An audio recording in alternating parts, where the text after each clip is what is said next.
Hey everyone, it's Phil from the future here. I just wanted to clue you in on a few things about this episode before we get started. First, we are giving away a copy of Timecop to one lucky listener in the US. Instructions are in the description, so at whatever point of this 3 hour show you realize that you'd like to own your own piece of cinema gold, just read up that description down there and click the link. Second, as of today, June 5th, you can join us in the Corner of the Internet Discord, the digital TikTok creator house for 70% complete and short game long talk. If you enjoyed my episode of Short Game Long Talk a few months back about Teenage Exocolonist or the zany nonsense we get up to on this show, come hang out. The invite is in the description of the show too. Okay, now I'm hopping back in my time car and I'm gonna go back to the Timecop episode. Bye. Oh, this is gonna be dumb. Are we doing a cold open, or do you just want to record Time Cop? Let's just record Timecop. I think that's probably safer. Yeah. I have no idea how long this is going to go and if I'm going to have to restart the film. Yeah. Good point. I don't think so. I don't know. We'll this is see. now the cold open, as is tradition. Yeah, as is tradition, we cold open into the cold open. Yeah. Okay, well here, maybe we can I'll ask you this as potentially a thing here.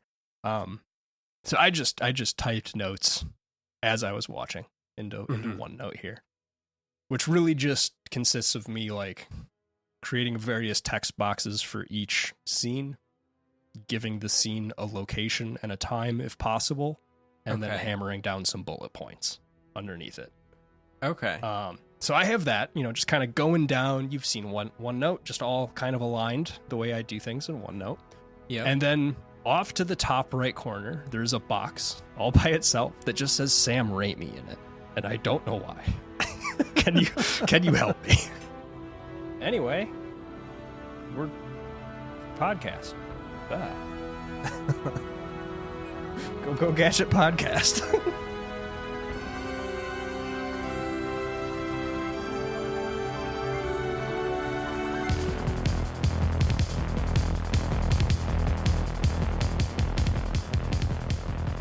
Welcome to the 70% Complete Podcast. It's a show where the tangent is the topic. Today, I am the co-host. My name is Phil, and I am joined by the host of our illustrious adventure into the future and also the past. Logan, how are you doing? I am doing great. I did forget that I am driving this thing until you mentioned it now, which is fun. You have the notes. I have notes. Yeah. Look, some of them were not taken with the idea that I was driving this. I came to that conclusion about halfway through the film. For instance, one of my notes referencing a scene that we may or may not were just talking about is just the word butt in all caps with 4 T's. Hell yeah. So strap in, everyone. That's what we're doing today. Yeah, we're talking about butts, but mostly it's I think I've alluded to this previously. I don't know if I've put it out in the feed or anything, but today we are talking about Timecop, the 1994 Jean-Claude Van Damme movie. That sounds right. 94 sounds right. Look, this is the level of research you're getting. It's going to be both sporadic and intense, depending on what we're talking about with this film. Because I pursued some rabbit trails. Yeah, listen, there's a lot of rabbit holes. It's a movie about time travel and also has action star Jean-Claude Van Damme in it, and somehow just every person that you could think of in the mid-90s that you point at the screen and say that guy in it, but it's not the guy you think it is. It's the guy who looks like the guy you think it is. Yeah. That guy. Yeah. Which I feel like, I mean, we'll get there. Scene 2 is like a quintessential that guy scene for me. Okay. So let's maybe give a brief background here. I remember seeing Timecop before we conceived of this show. I saw it, I think, on TV, maybe. perhaps with my father at some point in the long distant past. What is your history with Timecop? My history with Timecop is you asked me several weeks ago, "Hey, have you heard of this movie Timecop?" And I said, "No." I didn't know anything about this movie. I've never seen it before. After having watched it, I realized that I also have not like seen any of this before. As prevalent as Jean-Claude Van Damme is in the shitty action guy genre that I feel like we watched a ton of movies of, I've never seen a movie with him in it, I don't think. That tracks for me. Also, I think I asked you about Timecop probably closer to a year ago than several weeks at this point. Oh, that's probably true. Which, on brand. Yeah. Yeah. So I guess it makes sense. I don't think Van Damme had much of a career post like 90s. This like besides the Expendable movies, right? Yeah, gosh, I forget those exist. Yeah. This feels like something your father would have been into, though. This movie has dad energy, has 90s dad energy to it. Yeah. I would say after watching this, it fits. It's like a almost weirdly more high-minded than a what is it, Executive Decision or your Steven Seagal fodder of the era. Like the time travel aspect and the funny Blade Runner cars make it like slightly better than Badass Man with a kitchen knife kicks everyone's ass, but like not much better. Yeah, on the like action star spectrum, Van Damme is definitely below your A-listers, but above your Steven Seagals. Yeah, for sure. Like I feel like I would even say that having just seen it syndicated when I was a kid, this movie, while his acting is bad, it's bad. Yep, it's bad. It's bad. It's not like Chuck Norris bad, and maybe that's just because he's a charming European and we can kind of get away with it that way. But I think it's the butt, mostly the butt, and the that's splits, fair, which is also part of the butt. Yeah, which is also part of that's true. Yeah. This man has a primarily ass-based career, I feel like, and splits based. Yeah, which I feel like is a subset. Connected. Yeah, quite literally. So yeah, let's maybe just jump into the movie. What is Timecop? Yeah, and strong open. I feel like. Yep. We get an opening in Gainesville, Georgia. Oh right, I forgot about this Civil War opening. Yeah, which I have incorrectly labeled in my notes as Gainesville, Georgia, 1963. It's actually 1863. I have to imagine. Yep. I have very few notes for this opening scene, but we get a Confederate caravan in the rain on horseback being stopped by a lone individual in the dirt road is my memory here. Yeah, he's got a big old duster on. Yep. My first note here is like solid work on the costumes. These seem pretty all right. Better than a garbage movie. Because again, this is kind of teetering on the edge of bargain bin film. Yes. It aspires to something grander, but it may or may not achieve it. Yeah. May or may not. And the man standing in the road, after some back and forth banter here, draws what appear to be two Tech 9s with laser sights. Yeah. Yep. Yeah. And then he just also laser sights on the top of the gun, which always feels weird to me. Classic bad 90s movie. Yeah, the laser sights are there for primarily vibe-based reasons, I think. Yeah. And he just murders all of the Confederates who mows are them down. Apparently transporting gold. But manages to bullet bend around every single one of those horses. I So, wrote that as that is my next note is the guy killing Confederate soldiers while dual wielding Tech Nines, missing all of the horses is the bad guy? Question mark. Yeah, I mean, it seems like he did a good thing there. Yeah, I don't know, man. I didn't have a lot of arguments at the beginning here, but the movie is telling us that this is the bad guy. Yeah, Using killing the language Confederates. of cinema, we are to know that this time traveler is not the good guy. Despite the first time travel action we see going back, killing Confederates and stealing their war gold. Yep. And then also, I mean, you might think, this character must be plot relevant or an important. No, dear viewer, you will not see this man again. You would know if you saw him again because he has a tooth missing, but you will never see him again. He's just gone forever now.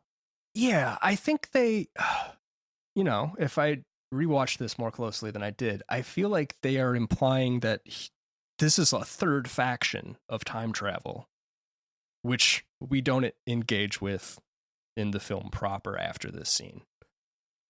Or maybe I'm misremembering. So it's unclear. Maybe we'll get into this in a little bit, but the whole gist of this movie is that someone is doing time heists. But it's unclear if this is a time heist related to the main plot of the movie or it's just a time heist that is also just happening. Oh, this film. Yep. Okay. So we cut out of 1863 Georgia immediately to present day October 10th, 1994, Washington D.C. And my first note here is guys I love to see. We pan in on Bruce McGill and Scott Lawrence, who are both some real that guys. Yeah. Like William H. Macy of the mid-90s level that guys. Yeah. I mean, I think in some ways William H. Macy might be the William H. Macy of the mid-90s. That's probably point true. taken. Yeah. So we have Scott Lawrence is a military officer of some kind, in my memory. Yes, that sounds right. Yeah. And he is explaining to a Senate oversight committee of some flavor at your large empty room with one giant table in it. That is incredibly poorly lit. Tasteful shadows everywhere. Yeah. He is explaining that we're doing time travel now. Time travel is real, and we got to do something about it. Did you catch how time travel became real? Because this is going to be my first point of this movie is saying things and I'm not entirely sure if they're aware of it all the time. No, I didn't. I do want to maybe preface this entire conversation with an important thing about how I watched this film. And I watched the first hour of this film on an exercise bike, just trying to keep going. And then the second half of it I watched on my phone while taking the train into the office to work one morning. I finished off the last half hour of it. So my note taking and we'll say retention of what has happened in this film are probably lower than they should have been had I had a proper cinema experience. Look, we didn't rename the show 70% complete because we planned on doing everything to the greatest extent possible. Yes. I started watching this movie while on the rowing machine. And it was actually this exact moment where I was like, damn, I gotta go write stuff down, which I cannot do while rowing. So Scott Lawrence mentions that Hans Kleinstadt, who helped during the space program, has now developed time travel. Uh-huh. So we have a scientist with a German name who helped the United States with space travel, or with the space program, who developed time travel. Yeah. So the Nazis created space. I don't know. Did they know that, man? I don't know. I feel like that was my immediate takeaway from this throwaway line. Because then he does say that based on what Hans told him, that they can't go back and kill Hitler, because that would cause problems with the future. So maybe there is some evil Nazi science going on. I here. mean, you can go back and kill Hitler. Their argument is that you shouldn't because you might accidentally make something super worse. Hitler. Yeah. Yeah. We'll have Yeah. more discussion about the implications of changing the past and going forward later. Yeah. So yeah, the quote was, "You can't go forward because the future hasn't happened yet. However, you can go back." Yes. Which, yeah, we'll unpack that, and I think so. Here's my first tangential episode topic is just going to be theories of time travel. So you and I will get to that on another day because I have to reread a whole bunch of stuff I haven't touched in a few years before we can start to unpack that topic. And then we'll sit down and we'll watch Primer, and that will be a different episode. Yeah. And then Looper, and then however many other time travels movies we can come up with. Timeline? Have you seen Timeline? I have seen Timeline. Yes. I saw Timeline in the theaters. I think I did too. Baby Paul Walker and Gerard Butler. Yeah. Or both of that movie. We're gonna have to do a Sound of Thunder by Ray Bradbury as well. Or at least I will. Okay. Either way, we're at this table. We're talking about time travel. The politicians think this guy's full of nonsense. Which he kind of is. Either way, they get their money to found the Time Enforcement Commission. That's why Scott Lawrence is here. He needs money so they can make a government organization, a 3-letter org, to monitor and prevent illegal time travel activities. Yeah, time cops. And to run this organization, they pick a historian with a science background. No, they pick just some fucking cop. They pick a really good Metro cop from DC. But it's Bruce McGill, so like I can't argue with it that much. Yeah. But that's I think Bruce McGill could have a great impact on the TEC, but I don't know if I would put him at the top of the org chart. Yeah. Seems I think there's a lot of questions about how one runs a time cop situation, and knowing that there's a lot of how do you know if the future has been changed or not, and I truly have no idea how they decided that this cop was the one who is the most well suited to run this organization. Seems bad.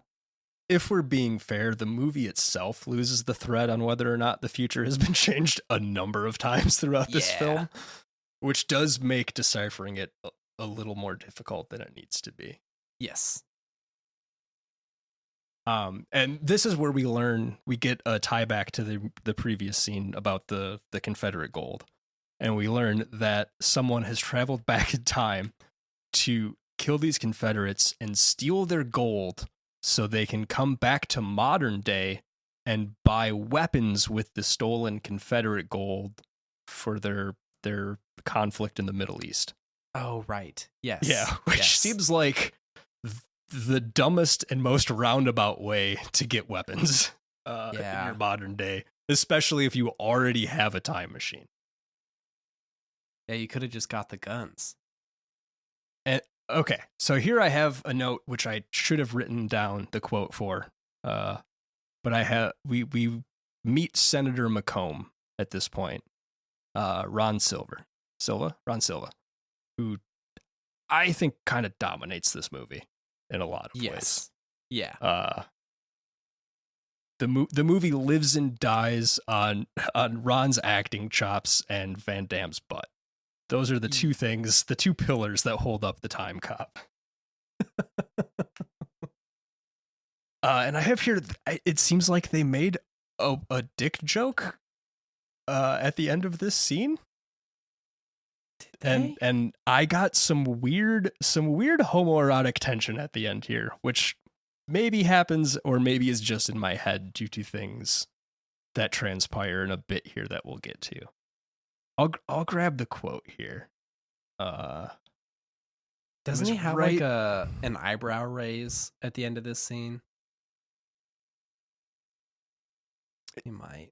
Here we go. So it's Scott Lawrence is talking to whoever's in charge of the table that they're all sitting at. And once they finally decide they're going to make the time commission, they're like, okay, who's going to run it? And then McComb volunteers. And the senator in charge here says to Scott Lawrence, "Hey, you'll like this guy. He's a lot like you, except his dorsal fin's a bit bigger." Huh. And then they all make a lot of like really kind of aggressive eye contact. Yeah, that's weird. So this is my first of multiple homoerotic tension question mark notes that we're gonna There's work our more. way through. Okay. Oh, Perfect. I have an entire scene that I think there's a lot of subtext to. That again, maybe all of this is just happening in my head. I do not know. So we have now established the time enforcement commission, and we have another cut into a mall, A in shopping DC. mall. We do not get a time or a date on this one. Yeah, I assumed that it was the same day, but it does feel weird that it would be the same day. Because the whole previous thing is like establishing that this thing has to happen and that we're gonna do this. And I think the end of this day ends with JCVD being like, I gotta go to Timecop zone. Yeah, Gotta go so to this the has to station. be It's gotta be later. substantially in the future from that last scene, Yeah. like months, because they build a whole time machine base. Like, Yeah. A whole underground base with time this machines. feels like it should be years past that, but it's not. No. Either way, we get a bit of excellent foreshadowing here. I don't know if you picked up on it or not. I don't know if I did. What is it? I'm gonna cue you to 7 minutes and 50 seconds in as the establishing shot for them all. Oh, the splits? Yeah, we get There's a balloon man with there's a- splits. What? So the establishing shot for the mall, the camera is pointed up at the 4-story tall ceiling, give or take. Yeah. We're in like an atrium, and pinned towards the top of the ceiling is what would be a 20-foot tall man made out of balloons. Yep. But he's clearly doing the splits. Oh my god. That's so dumb. So here's your split counter is at 1 currently. We're gonna keep note of this as we go. Split counter 1. I Yeah. only can think of one additional one, but now that there's like secret messages hidden in the movie, I don't know. I think there's at least a couple more, but I might have missed some. We'll see. Oh We'll my see. God. We'll see where we end up. But I was like, Dumb. okay, that is excellent. I don't know if it's intentional. I'm choosing to believe it is. It's got to be intentional. They did that on purpose. So you don't we start yeah. there and then pan your way all the way down to show this mall without doing that. Yeah. Yeah. I mean, either someone in the production made this giant balloon man doing the splits, or coincidentally, the mall they rented to shoot this film already had a giant balloon man doing the splits. Yeah. And I'm kind of I'm fine with either. Yeah, either one works. So at this point, who do we see here? We see Mia Sarah. Melissa Walker is her character name. Mm-hmm. And we get our Jean-Claude Van Damme entrance as well. Yeah, Who's cool guy Max, having Max Walker, Max Walker. the time traveler. Yeah. And they do a bit of what I am describing as infidelity role play. Yeah. Yep. Okay. Yep. Absolutely. Yeah. It gets weirder as we revisit this scene in the future. Sure does. Sure does, doesn't it? Yeah, But- we will be back here, dear listener, an hour from now in movie time, give or take. Yeah. You'll see. So they do a bit of infidelity role play back and forth, and we get this line out of Van Damme that there is never enough time to satisfy a woman, and that I've written down only if you're bad at it. Yeah. I think he's telling on himself a little bit. A little but I don't know. A little bit. Could have phrased that slightly differently to get the intent across, but She didn't seem bothered by it. no. She doesn't seem bothered by a lot of things that I would be throughout the course of this film. Yeah. And then we have is this the purse snatcher? Yeah, next? this is the rollerblader man.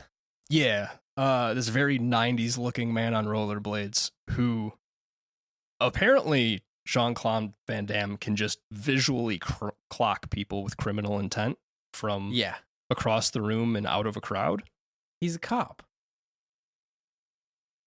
A 90s cop, so yeah, you know.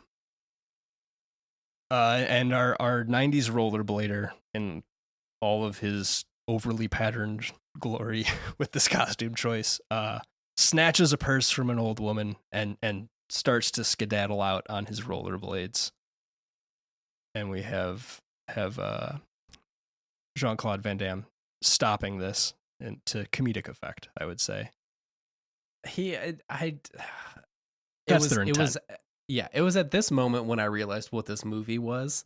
He like stands in the middle of the like center of this mall and just holds a high kick pose with his boot directly in Rollerblade Man's face. Sure and does. Then asks him to read the bottom of his boot.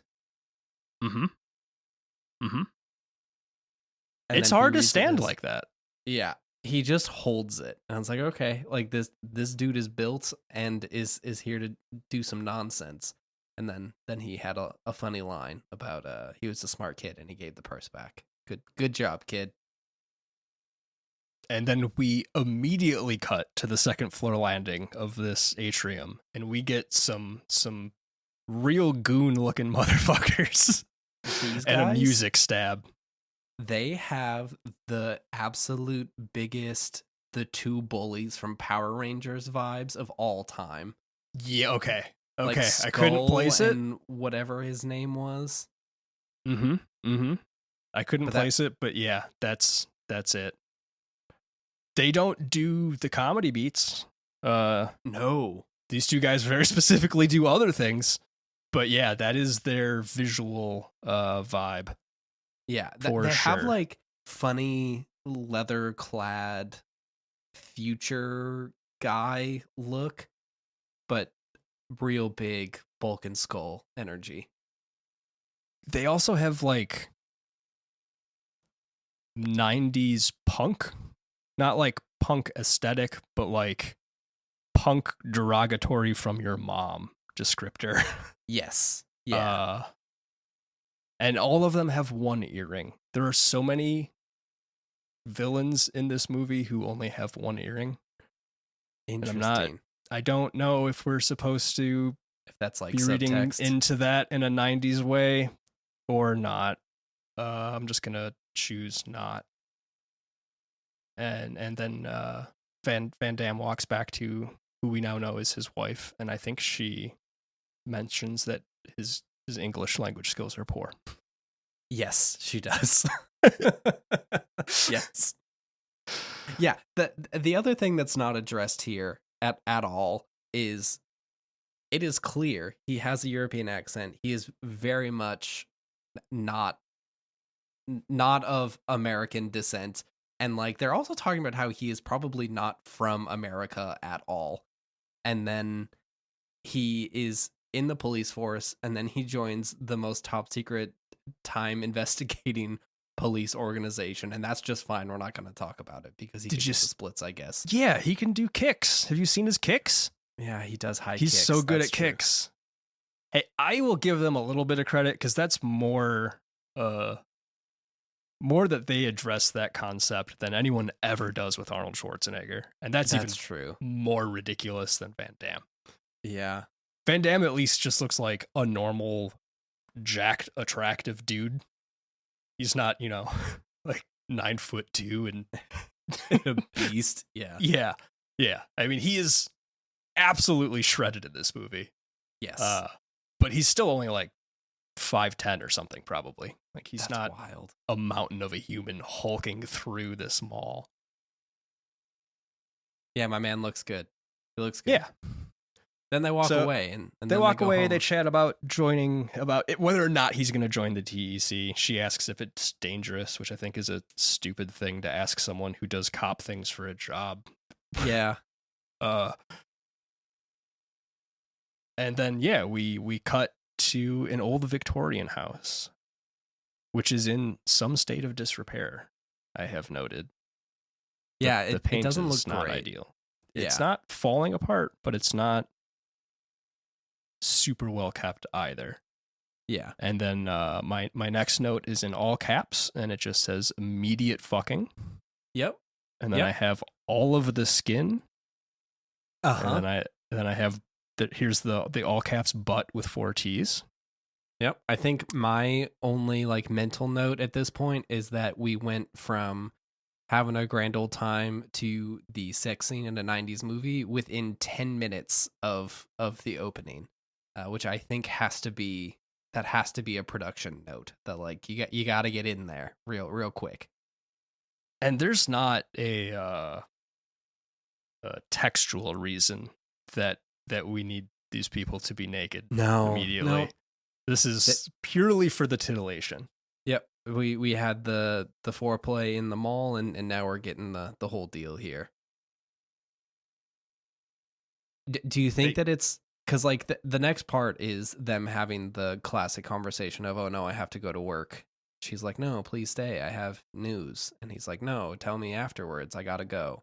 Just death flags over and over again. But do you think that they had to show the sex scene to say like, ah, yes, the news is definitely that she's pregnant? Because if you didn't know that they had sex, it couldn't possibly be that.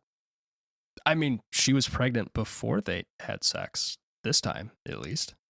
Yeah, but just to like put it in your brain of Just like, hey, they be fucking. Just so you know. I mean, as soon as they stopped and he was like, hey, I gotta go do a thing, she says, I have something I want to tell you. Yeah. And I immediately just wrote down the word pregnant. Yeah, This is obviously what's happening. This is going to be the first of a few annoyingly pedantic notes on my part. Did you notice the candles? What about them?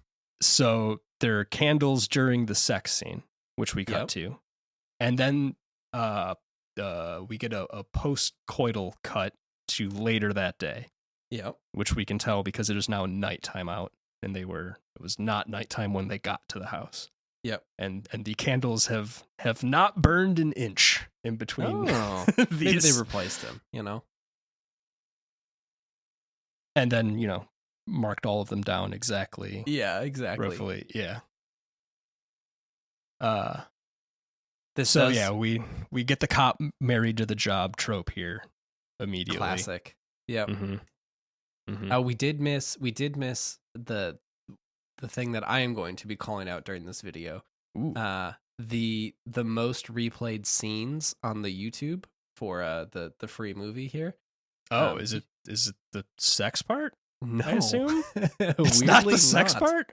No, it's like a really titillating sex scene for the 90s. Yeah, I feel it's like pretty good for a 90s movie. No, the first most replayed section in this video is the boot when he holds the high kick. Okay, that is the most replayed in the entire video, but there are a couple of other in here. But yes, so the candles and tied to the job dude. Yep. So yeah, he gets the ring in the middle of the night. Gotta go to Timecop work. She is displeased, needs to talk to him. He seems entirely unaware. Oh yeah, that she is like barely holding herself together as a human, trying to have this conversation. Absolutely, and he is treating it like she's reminding him to pick up milk on the way home. Yep. Yeah. It is. I don't know It is that's- wild how forced this scene is. I don't know what that says about their relationship, but it can't be good. No. And we have a quick cut into an assault here. We are the Victorian home is being sieged. This is a pretty quick departure tonally from where we were just a moment ago. Yeah, it was like a happy-go-lucky fun time, and then he just immediately gets hit in the head with an assault rifle as he walks out the door. Yeah. And we have the return of the mall goons. Yeah. Bulk and Skull. Here to do a murder. Here to do a violence. Yeah. So we have are we gonna call him Max Walker, or are we just gonna call him like Van Damme this whole time? I would just call him Van Damme. Okay. I already had forgot that his name was Max Walker. Yeah. So he is outside, gets, immediately dropped and then double tapped. Like pretty quick out the gate here. He takes 2 to the not chest, not head, somewhere in between diaphragm-ish area. A weird, if you got a guy in the ground, this is not how you do a coup de grace here, I don't think. Yeah, And I mean, he that does will say, bite why them. don't you sleep on it? And then they double tap him in the chest, which is, cool guy line number 1. Yeah. Did you see the how they're able to see in the dark here? With their big dumb flashlights? Yeah, they just have a mag light just bolted onto the top of like a 9mm. It really looks amazing. I was like, oh yeah, this is before we did LEDs. Huh. Look at that. We keep cutting back to his wife up in the window, who is being thoroughly menaced by some guy up there. Oh yeah, she gets dragged up the stairs. Yep. Yeah, they take her up the stairs, and then she's waving back and forth in the window for like a really long time. Yeah, it like makes no sense. Yep. And then we get the reveal that Van Damme is not dead. Is that right? Yep. Because he has donned his bulletproof vest before leaving the house. Of course he did. Good time cop. Yeah. So he runs up the steps full speed to go save his wife. And then the house explodes. The house fucking explodes. I wrote genuinely unexpected, excellent explosion. Like they blow the shit out of that house. Yeah, it just turns into matchsticks. Yeah. Not what I had expected. Also, no. It's like so close to that house exploding to them showing the people in the window that it's very unclear if the time bandits get out of there or not. Yeah, the implication to the viewer is that everyone has been vaporized within everybody's like a city block, essentially. Yep. And then he gets thrown off the front steps, and then we cut. We cut to Wall Street. 30th October 1929. So this is the day after Black Tuesday. I checked. I did. Okay. This is where I started to I fell down some holes in this scene. Here we go. All right. Yeah. So we cut to a city street. 30th October 1929. We are in stock market crashing territory here. And my first note is Irish cop caricature. Yep. Oh yeah. Like the most Irish cop caricature. Yikes. Yeah, it's a bit of a yikes. Yeah. Here's my first pedantry alert note. The license plates on the vehicles are not period accurate. It's not what 1929 New York license plates look like. It's close, super close, but the numbering format is incorrect. They have 3 digits and a hyphen followed by 3 more digits, and the actual plates, from what I could tell, had 2 vertical letters and then 2 digits and a hyphen and 2 more digits. But they got the weird like golden color correct. But there's things weren't super standardized back then, so maybe this is closer than what I could find. I spent more time than I should, but not enough to be definitive. So we're following a suit looking guy into a building. And at the entrance to the building is a man splattered on the pavement. Yep. Third one this week. Oh yeah, we get that line to the elevator attendant inside the building. They talk about it. Third jumper or something. Yeah, this was the first, like, I think, and maybe only laugh I got out of this. I thought this was actually a pretty good line. He's talking to the elevator attendant. Third jumper this week, and he tells the elevator attendant, "Hey, you're going to be out of a job soon." And the attendant replies, "Only going down." Yeah. It's very good. Yeah. It's a dumb line. Takes him up to the building, doesn't have to bring him back down. I did zoom in on we go through. How would you describe the room we walk through here? Stock floor like in appearance.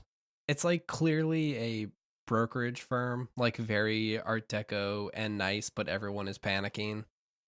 It's very shouty. Yeah. And then the character we're following, who is well dressed, we get spats even, I think. Oh yeah. Yep. Slinks off to his very large private office, kicks his feet up, starts reading the newspaper. I did pause here and look at the newspaper. It does appear to be a recreation of an actual paper, and the dates on the paper do line up with the dates from the title card. So that's funny. Give them a pedantry point back for that, I suppose. Yeah, all right. And then he pulls out. Did you get the date on the USA Today that he opened? 30th October 2004. Okay. And I wrote, I thought you couldn't go into the future, because at this point we've only been in 1994. Yeah. And now we have a guy in 1929 with a 2004 newspaper. A guy who is another one of those classic I've seen this guy before guys. Yeah, I don't know who this one is. He's another character actor that I've seen a ton of before. I don't know what his name. He has a that guy face for sure. Oh yeah, yeah. Which is why I have no idea who this man is. And then we get do we get our Van Damme immediately here? First he pulls out a 8-track player. Oh, okay. He opens up the newspaper and like starts to find some stocks, and he turns on Sleaze Bucket Pull, which is a song that I don't think I've ever heard before. I didn't catch that. Yeah. Huh, okay. And then he starts finding oil companies, and he compares them so that he's going to put in a huge bid on the Mid-State Oil Company, which I don't think exists, but maybe it does. I didn't check that. You would think I would have. Yeah. So he puts in the day after the crash, he buys a shitload of shares in this because it's going to rally in 2004. He's playing the long game here. The real long game. And then, Van Damme shows up after that. Then we get, Van Damme in his like 3/4 sleeve vest cop outfit going on. Like full military looking uniform. It looks very, I think it's very like Coast Guard. Okay. Yeah. I follow that for sure. But he's got a funny vest on. Yeah. Not period accurate at all. So my guy is traveling back in time in his modern day clothes, which seems like a bit of an oversight to me. Yeah. And he starts talking to our suit here, and it is clear that they know each other. Yes. And Van Damme just starts taking that guy's stuff and shoving it in a bag. Yeah, like all of the time contraband get stashed in a bag, and all while they're having this conversation. Also, my man looks good. Yeah. He's got like a curly short mullet going on, and he's rocking it. Yeah, Van Damme is like peak 90s hot. Here. Oh yeah. Yes. Yeah. And he has about a fist of cuffs. Yeah, the suit pushes the silent alarm button, and we get a real Artemanlius looking guy who comes in, and here's some more content for a future episode. So, and me being an annoying pedant with this movie, the guy comes in and does a full-on dukes up here, and he says, "I went 10 rounds with John L. Sullivan himself," which means, boy, I had to go read about John L. Sullivan a whole bunch. Of course you did. Yeah, so John L. Sullivan was the first, in quotes here, first recognized, in heavy quotes, heavyweight of gloved boxing, and one of the last of bare knuckle boxing, specifically with London prize ring rules, if you care. I don't, but I didn't figure. John L. Sullivan's aliases, I need to read these to you because they're excellent. We have Boston Strong Boy, which is nice. The only thing I'm referring to you by now. Perfect. And his fistic holiness. Excuse me? Yeah. Yeah. Yeah. That sounds salacious even in the 2020s. Like some...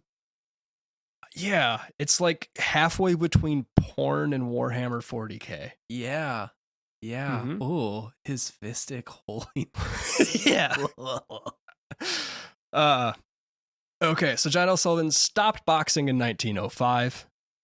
In 1883 to 1884, he was doing a train car tour where they would just like get off a train, show up at a place, and like offer people money to fight him. Hell yes. He did 195 fights in 136 cities across 238 days. Jeez. He would box anyone for $250. I pulled all of this from Wikipedia, so take all that with a grain of salt. But that does make our timeline weird, because the guy who has insisted that he fought John L. Sullivan is a middle-aged man in 1929. Yeah. And the most likely time he would have fought John L. Sullivan from his bio would be 1883, 1884. Yeah. So 84. Yeah. Okay. So math doesn't work there at all. Or he beat the hell out of an old man. I guess that's the other possibility here. And it still took 10 rounds. Yeah. We get... Yeah, there's your quick John L. Sullivan primer. And we get, I'd say, a pretty good fight scene out of this. Yeah. The fight scene is most replayed part number 2, actually. Yeah, that makes sense. We get some good environmental stuff here. I'm gonna be a pain in the butt again in a moment. Did you notice? Oh, we get the backflip up the wall was real good. Yeah, the backflip up the wall was good. I think this is splits number 1, or I guess number 2, counting Balloon Man. Number 2, if we count Balloon Man. Yeah. And he nut shot someone with a broken in half lamp stick, which is good. So there's a lot of dick punches in this movie. There's a lot of hits to the dick in this film, I noticed. Yeah. I didn't keep a tracker of those like I did with the splits. Here's moment of pedantry number 2 for you. Did you notice the lamp when it broke? What about? Oh, that it has like a typical Edison bulb in it. A very modern frosted glass light bulb. It does. Yeah. So then I started reading about light bulbs. Oh no. This is why this movie took me like 4.5 hours. Yeah. This one might be a topic for another show too. Are you familiar with the Phoebus cartel? No. Phoebus? No. Okay. We'll come back to this. This was a coalition of light bulb manufacturers in like the mid 20s to late 30s, I think. Okay. That like, depending on who you ask and their view of it, were either trying to standardize the light bulb industry for normal standardization reasons, or were initiating one of the first known planned obsolescence campaigns. Fun. Because they put some limits on the lifetime of a bulb. Interesting. Okay. So it seems a little sticky in my brief dip into the topic, so I'm going to have to read more about that before we continue to talk about it. But that was a good enough thread to pull on that I think we'll come back to that in 18 to 24 months when I remember this. Yeah, when you remember that. Yeah. Mm-hmm. So then he takes the lamp post, breaks it in half over its knee, and then beats the shit out of a dude with it. Yeah. I think they double footage here. I'm pretty sure him hitting him in the back, they do it twice. But that would make sense. He beats the snot out of that guy, and then original suit guy that Van Damme already knew pulls out a future shotgun and starts to go to town. A lot of duck dipping and diving going on here. Yeah, a lot of weirdly bullet resistant furniture. Yeah. Or this shotgun is trash. I don't know which.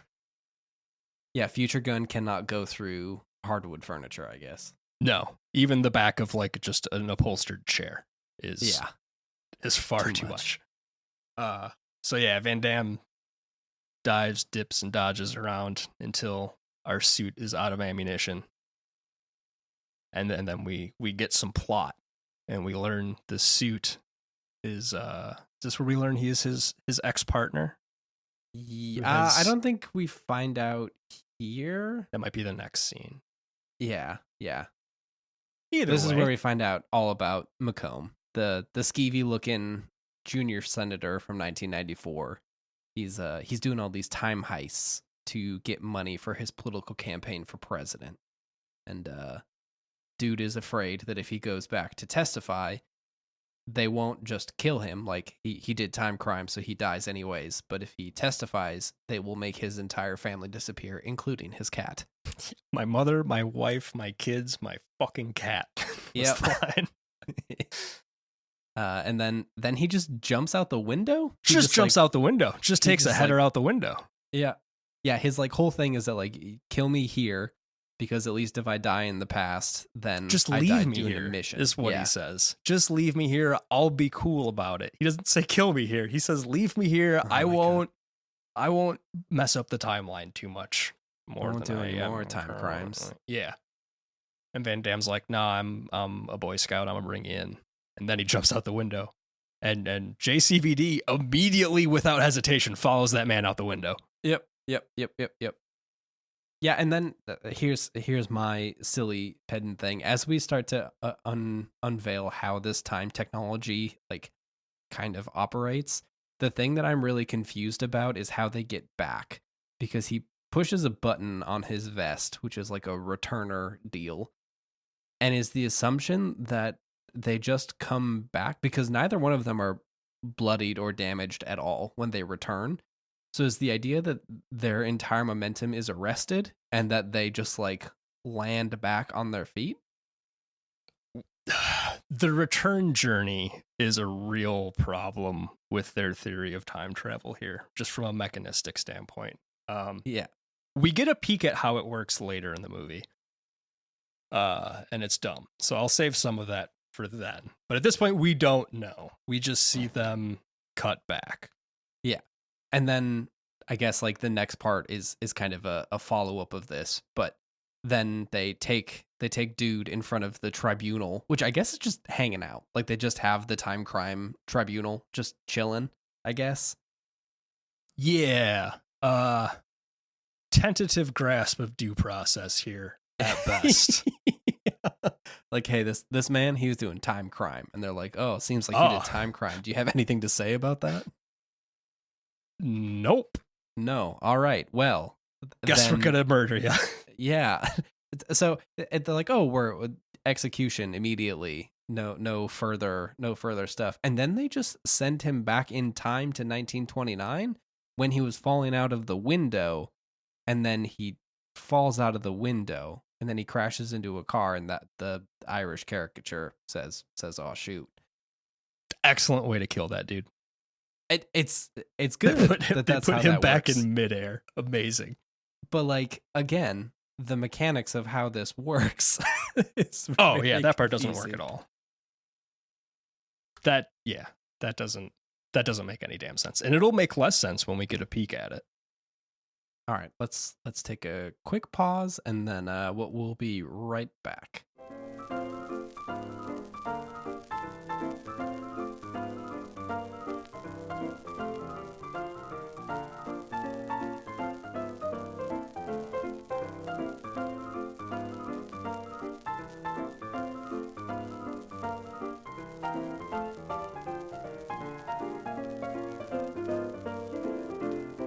All right, and we are back.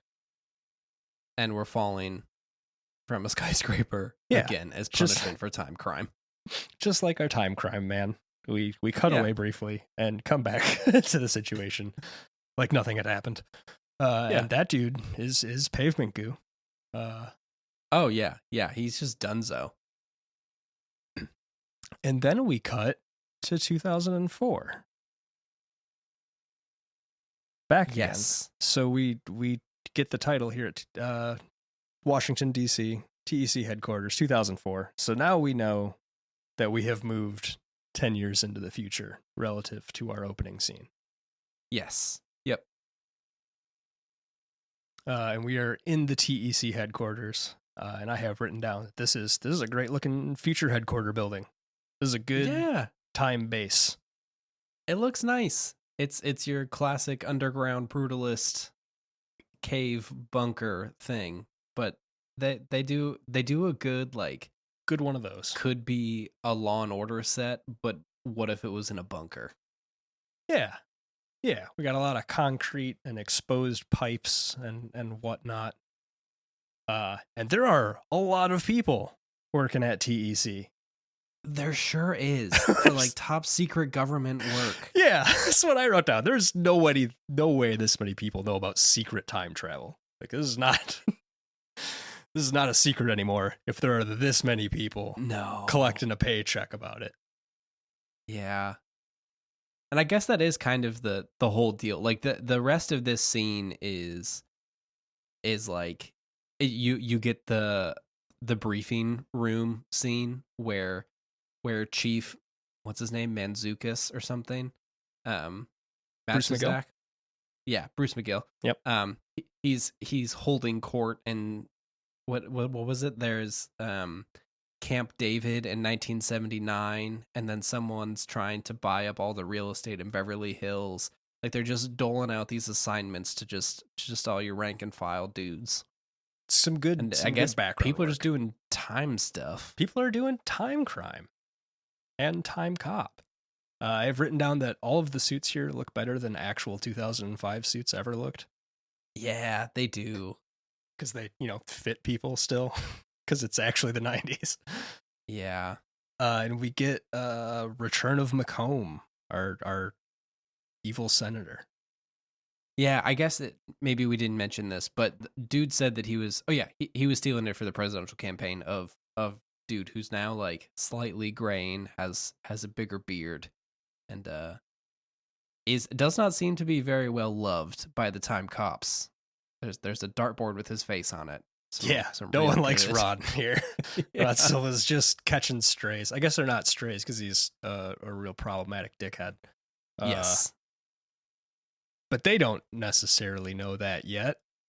So I guess take that either way you wish. Van Damme does. Van Damme knows that this guy's terrible, and then they just have witty repartee back and forth where each one of them knows something is happening. But no one's going to say it out loud. So both of them know that Van Damme's partner is crooked, was crooked specifically to help Macomb, and has now been killed by Van Damme, essentially. Yes. Yeah. And we get some banter back and forth here. We get Macomb, Agent Walker, I've heard a great deal about you. Van Damme replies, I've heard a lot about you, Senator. Macomb says, not all bad, I hope. And Van Damme replies by just staring him into the fucking soul. And we get... This is my second absolute fucking stare down bordering on homoerotic note, is this entire scene of these two dudes just measuring dick back and forth the entire time. It's really obnoxious. And Van Damme is tipping his hand way too hard here. Oh yeah. This is not Yeah. This is not the play, my guy. This is not how you build a case in secret about this guy. You're just spilling your guts about everything you've known.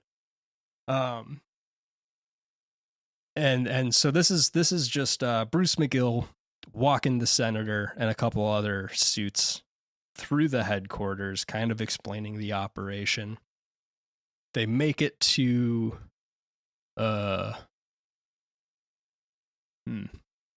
mission control, I guess we'll call it. I guess like dispatch, maybe.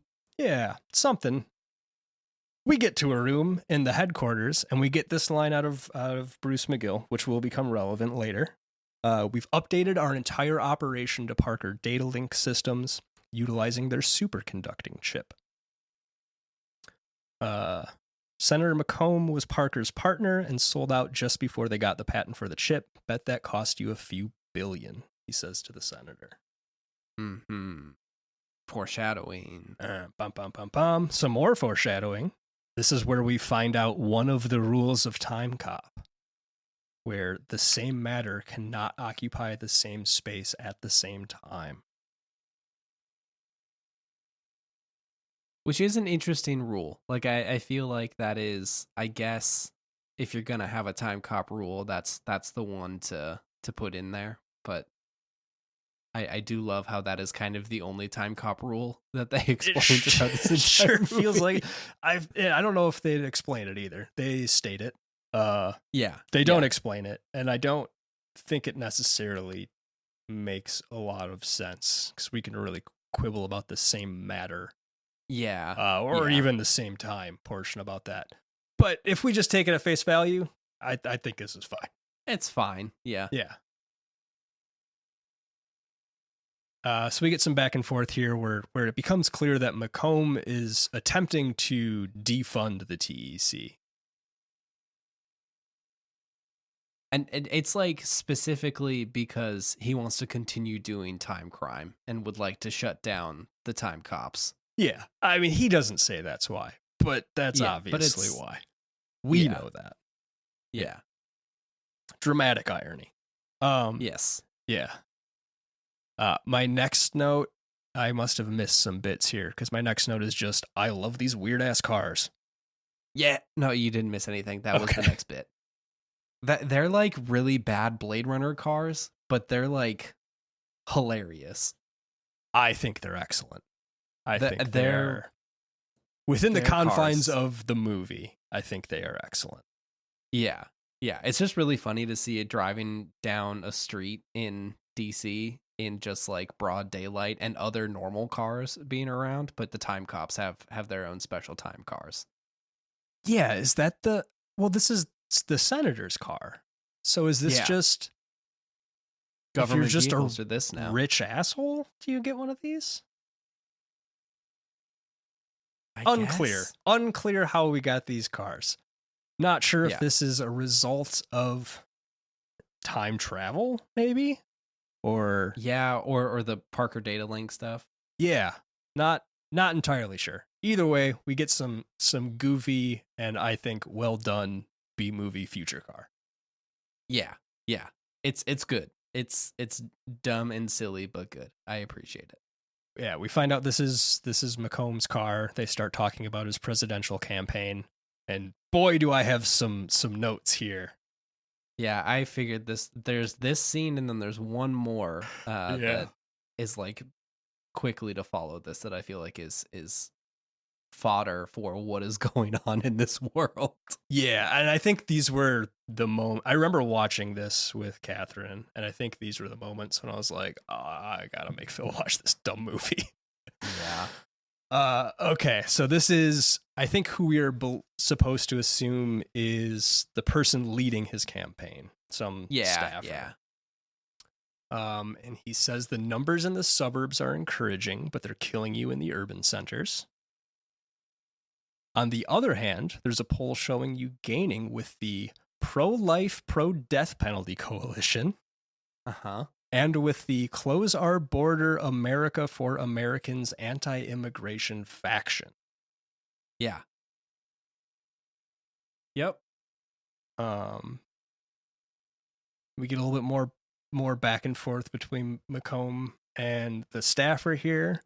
And then Macomb tells him, "Don't tell me what I can't do. Elections are won with television. You don't need press. You don't need endorsements. You don't even need the truth. You need money."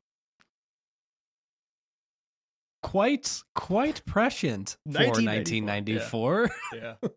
Yeah. Or not, I guess, because we are this. I assume, now that we're talking about this, I assume this is just a reflection on Reagan. Oh, yeah. That's Right? true. Yeah. Because this is going to be pretty close to post-Reagan, and he's kind of our actor in chief here. Yeah. Yeah, you're not wrong. Also, what do you think he's eating in that limo?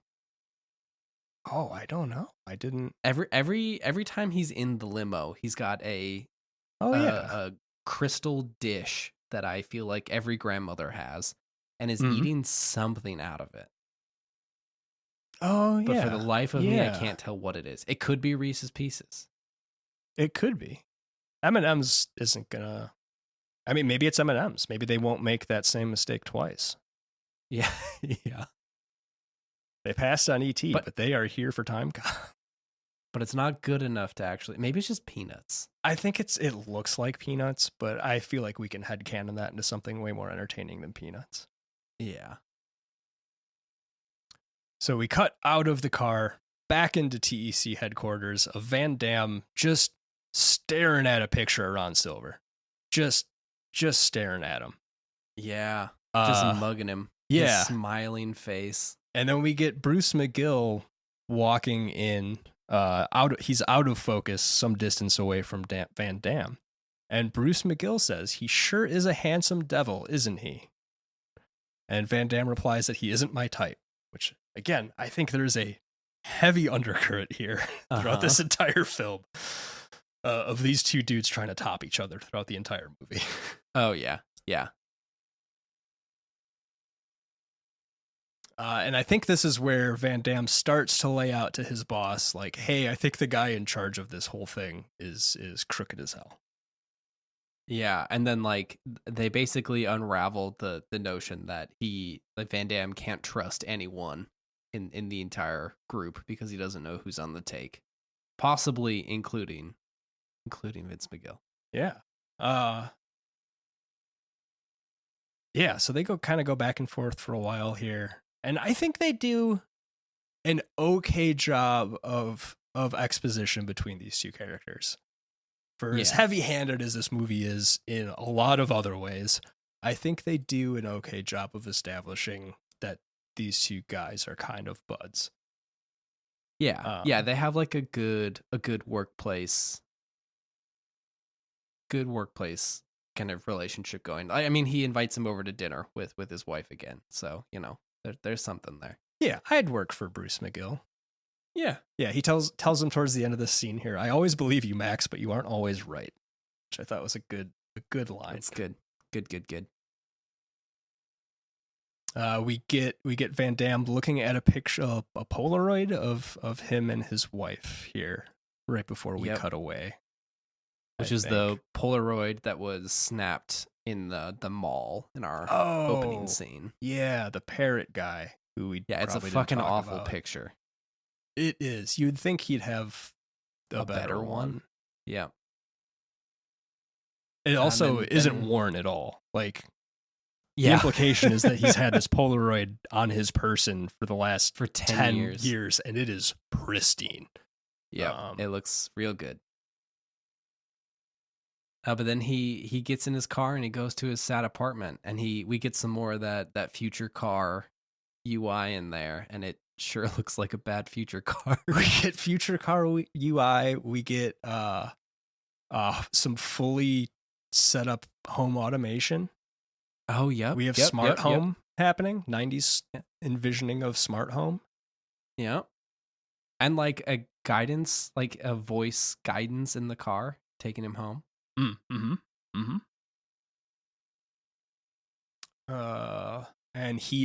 we cut to Van Damme watching home movies of him and dead wife. Yeah. It's like the Apple Vision Pro ad of sad dad watching videos of his kid's birthday party. Yeah, he's a real sad dad in this That's a in real this bummer. scene. I thought this was okay too. Again, I'm grading on a curve here, but we see Van Damme is anticipating all of the words that are happening in the home movie. He's mouthing along with both himself and his wife. And it becomes clear to the viewer that this is a hobby of Van Damme's at this point, is being a sad dad watching old home movies. The same old home movie over and over again, or maybe he's watching all of them and just has them all memorized at this point. Yeah. Yeah, it's a real bummer. My weird thought with this is they show that he has been excessively drinking when he comes home, and there's no way a man as ripped as he is drinking that much. No. He doesn't have the time in the day for that. He sure doesn't. And he definitely doesn't have the body fat to like handle that kind of alcohol uptake. Yeah. Yeah, he's just swigging straight from the bottle. Bad times for JCVD. They make sure we see that he still wears the wedding ring. Yep. That's pretty prominent. We get a news report voiceover. This is the second part I was referring to that I feel like is just absolutely fodder for you. Yeah, I quoted this one too. The controversy over government-provided campaign funds is in the news again today. The white supremacist party has qualified for matching funds. Interesting. I wonder which one that is. And then we get Van Damme just drifts off to alcohol sleep here. Yeah. Yep. And yet maintains the most awareness of any human who has ever existed simultaneously. Yeah. Our next shot. It's wild. Our next shot is someone standing over him with what I believe is a taser of some point in time. Yeah, and it makes super taser noises, and the person shoots the taser at Van Damme, and in between the person firing the taser and the taser hitting Van Damme on the couch, my guy wakes up and dodges said midair taser darts, which is some peak action hero nonsense. Miraculous. Like, he had just been laying there with his eyes closed, knew it was going to happen. Like he was laying the trap himself. Yep. Yeah. And then he just, like, flips the dude. Like, he just flips him over completely. Van Damme wakes up ready to go. For sure. And then he just fights two dudes. One guy with super taser and another dude with two knives in his boxers. Yeah, this scene is less good as fights go in my mind. Oh yeah, I think this is the worst one in the movie. Yeah, I've written poor knife continuity. I don't know if you caught that. So the one guy has two knives, right? Yes. Yeah, and they keep cutting, doing like shot reverse shot between Van Damme and our knife wielding assassin, and every other time we flip back to knife guy, he has one of them in reverse grip. Oh, funny. But only like some of the time. That's great. That's good shot stuff. Reverse shots. So not great knife continuity. Van Damme does some good kicks. Gets a hold of one of the knives. So now we have knife v knife combat. And I have written down, this is not how knife fights work. Yeah. Yeah. Like this fight mechanically would make far more sense if they each had cavalry sabers. Like, that's how they're utilizing them. Yeah. There's like one part in the knife fight bit that I think is absolutely hilarious, where basically Van Damme is holding a knife in front of his face, like pointed up, and the assailant who has two knives just goes fucking ham on Van Damme's knife. Just like goes out from all different directions. But like, he's just standing there. You could just stab him. It'd be fine. Yeah, this isn't how knife fights work. I would like to reiterate that. And yeah, it's very clear, like, there was written in the script about a knife fight, and maybe they even tried to do a real knife fight here, and then they realized Van Damme can't do knife fights, or they ran out of time to block a knife. I don't know. Either way, it's very clear that Van Damme has set up his parry of some kind, and the assassin is just targeting that static blade over and over again, not trying to hit Van Damme at all, just really going to town on the other guy's knife. If you know what I mean? Yep. Oh yeah. And then we can get another ding here as our split counter increments by 1 up on the on the countertop. Up on the countertop. This is my favorite split. Yeah, this is one of the better splits, I would say. It's like a good behind the back split. You see a little bounce there. Good stuff. Oh, was this to dodge the taser, the super taser thing going on? Yeah. Okay. So knife guy gets removed from the combat. Taser guy gets back up, grabs the taser. There's a puddle of water on the ground. He shoots the taser at Van Damme, who then does the splits. And then I think that the taser hits the water and the guy tases himself. I'm assuming. Yeah, basically. That's my memory. Yeah. Yep. Okay. And then he basically like kicks the dude out the door and he falls down the stairs. Just fucking yeets that dude's unconscious body out of the door. This is what I have. Yep. And we get an entrance of our second lady character who has a speaking line. 2 of 2, maybe? Not sure. I think 2 of 2 because technically they reuse the wife in the future. Yep. Yeah, her name is Fielding, I think, and she's with Internal Affairs because his partner was doing time crime, and now he's got to be investigated. Agent Sarah Fielding, and she brought a gun to this knife taser fight, which puts her a step above both the assassins and Van Damme. Yes. Who is now outside the apartment, still stripped to the waist, being absolutely shredded. Yeah. While he very calmly man looks good. talks to her about how he just beat the hell out of these 2 dudes. Yeah. Yeah, and then they head to Timecop Zone and have a good chat with the boss about how he was just about to be murdered, and now they got to do something about it. Did you notice the uniforms of the police officers that show up for backup? Yeah, where they're like leather jackets that have giant tall letter police. Yeah, it says police across the chest, but the font goes from like the waistband to the shoulders almost. Yeah, it's the most condensed font, crushed word art looking shit that I've seen in a while. It's real good. Mm-hmm. Yeah, and then they go back. They have to go on a mission, right? They head back. What is our zone? I mean, I feel like you've skipped our establishing shot here, which is unfortunately important. Oh, and we get another line that I kind of chuckled at a little bit. So they walk back into what I'm just going to call mission control. Oh no, they go to Bruce McGill's office first, and Van Damme keeps shutting the door on her and not letting her in.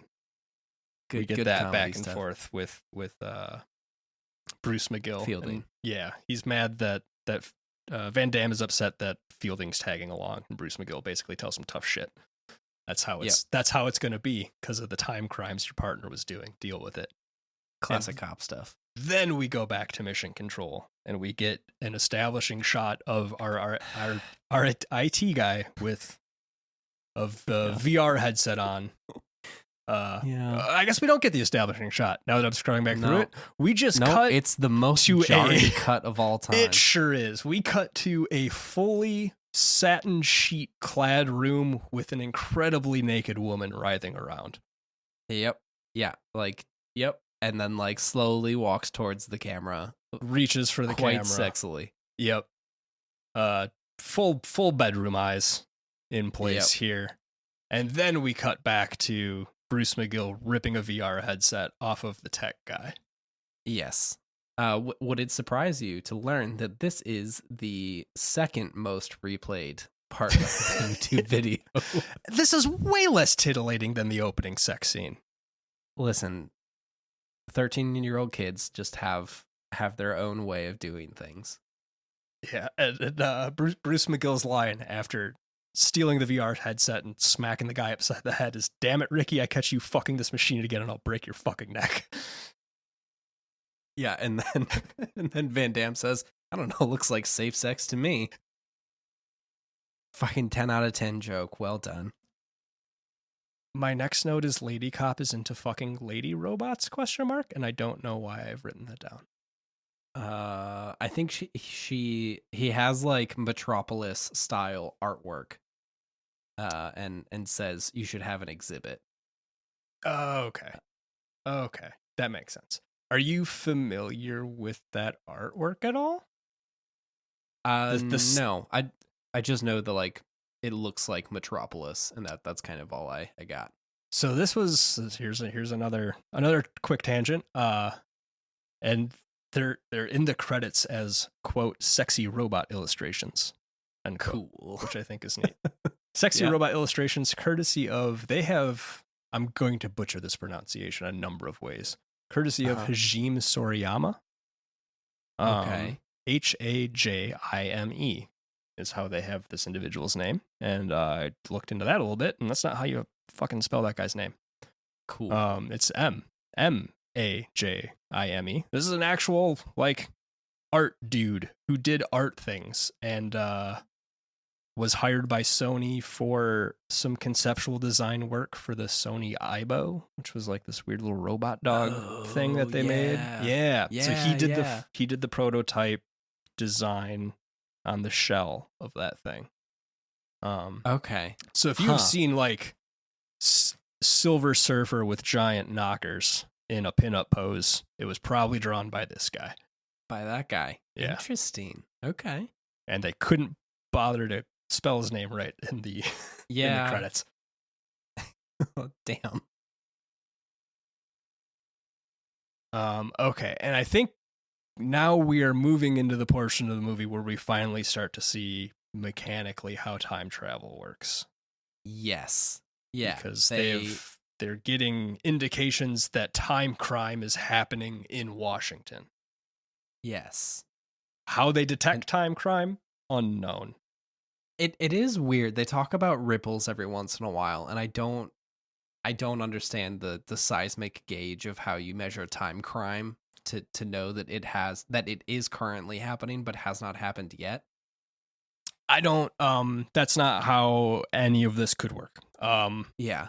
I'm trying to think of how deep of a dive we want to go here on time travel. Well, I guess we'll save that. But like the timeline would diverge the moment the other people went back. So, yes. Yeah. This doesn't make any goddamn sense. It doesn't make any sense. No. Either way, time crime's happening in Washington, so they're gonna go check out time crime. Max Walker and Sarah here tagging along. And so we are now 40-ish minutes into this movie, and we finally get to see our time car.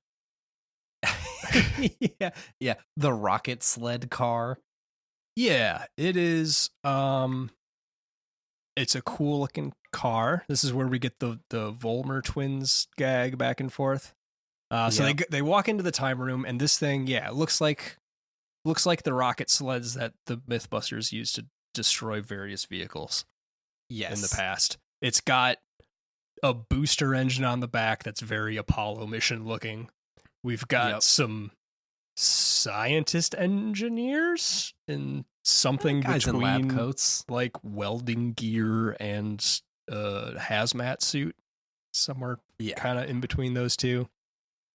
Lots of caution tape, smoke for no reason pouring out of this thing.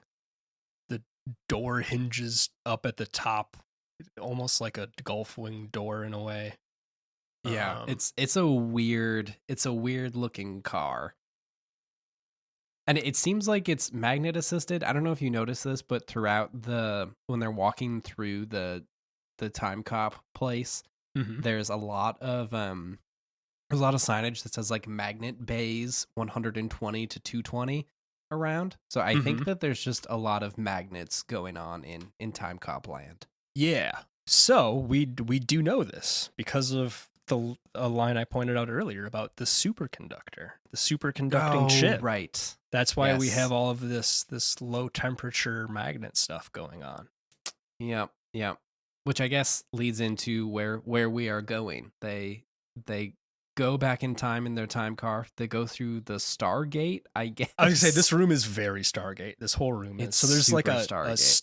stone hexagon at the end of the track that this rocket car is strapped to. And it's maybe 1/10 of a mile long, maybe 2/10 of a mile at the absolute most. So like a city block, give or take. Yeah. And then there's just a plate at the end of the wall, like you would see at the end of a gun range or something. Like this is a plate that is clearly there to arrest the movement of the rocket car. not which gently. Driving directly at this wall. Yeah. And the movie tells us that people have splattered into this wall in the semi-recent past. And they seemingly didn't bother to squeegee them off of the wall entirely. Yeah. Which is it's unclear if that choice. is a joke or not, but I do appreciate that it could be true. I think it's just true. Yeah, it feels like it would be true. Why else would those red smears be on the wall? Oh, I have no idea. But I also think the smears are separated horizontally, Yes, they are. but the chairs in the rocket car are vertical. They're on the same Linear, plane. Yeah. So I guess that doesn't track entirely. A lot about the way this rocket car works does not track entirely. Yeah. The idea is- specifically the part where the rocket car goes really, really fast to go back in time, and then when they go back in time, the rocket car doesn't exist anymore. Also, Correct. is a thing that does not make any sense. Correct. Yeah. So the idea seems to be that you go really fast, and now you've done time travel. Yeah. And I guess, and you're just supposed to be doing time travel before you hit the wall really hard. Unclear as to why you don't just move that wall back a little bit further. Not really sure why that's a problem, but so we're getting a countdown with Sarah and Van Damme in the rocket car, and she is having a bad time. She's not turns excited. out it's her first time. Yep. And Van Damme is cool as a cucumber, chewing some gum. And they unclear how they choose the landing site, unclear where the shuttle goes, unclear how they get back without the shuttle, because we saw them use that little arm gadget you pointed out earlier to return. Yes. Yeah. So there's that, who knows? and then there's the other part. Like now we're looping back to the beginning, but that guy, when he is sentenced to death for time crime, he is immediately put back in the free fall that he was in when they got him out.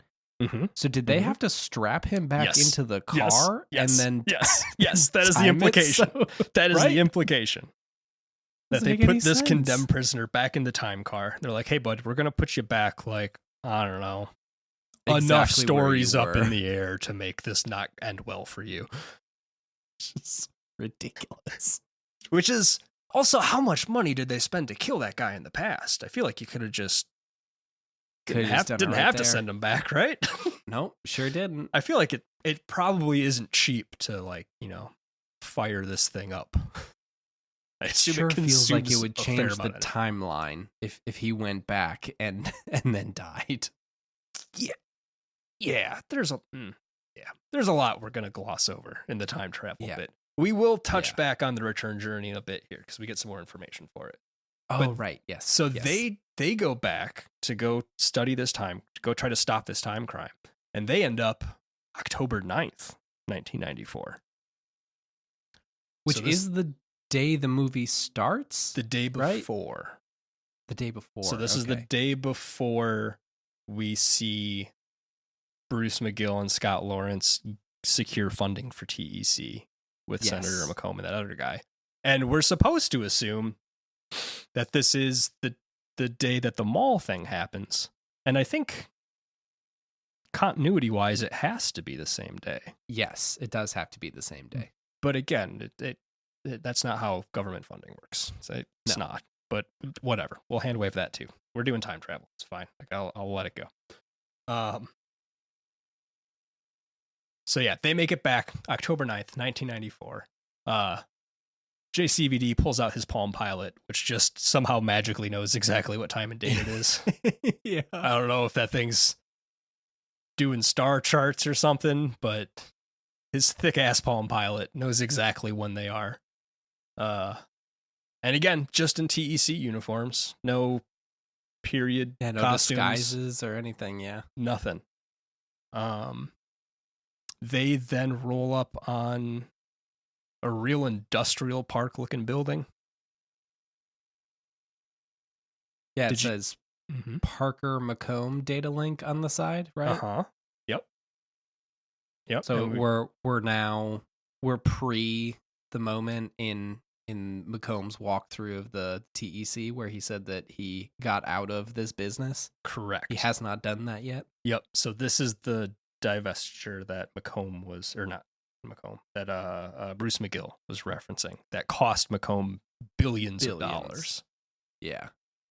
We get a danger extreme cold sign, so we know superconductors are happening again. Yep. And we get a return of the Goon Squad.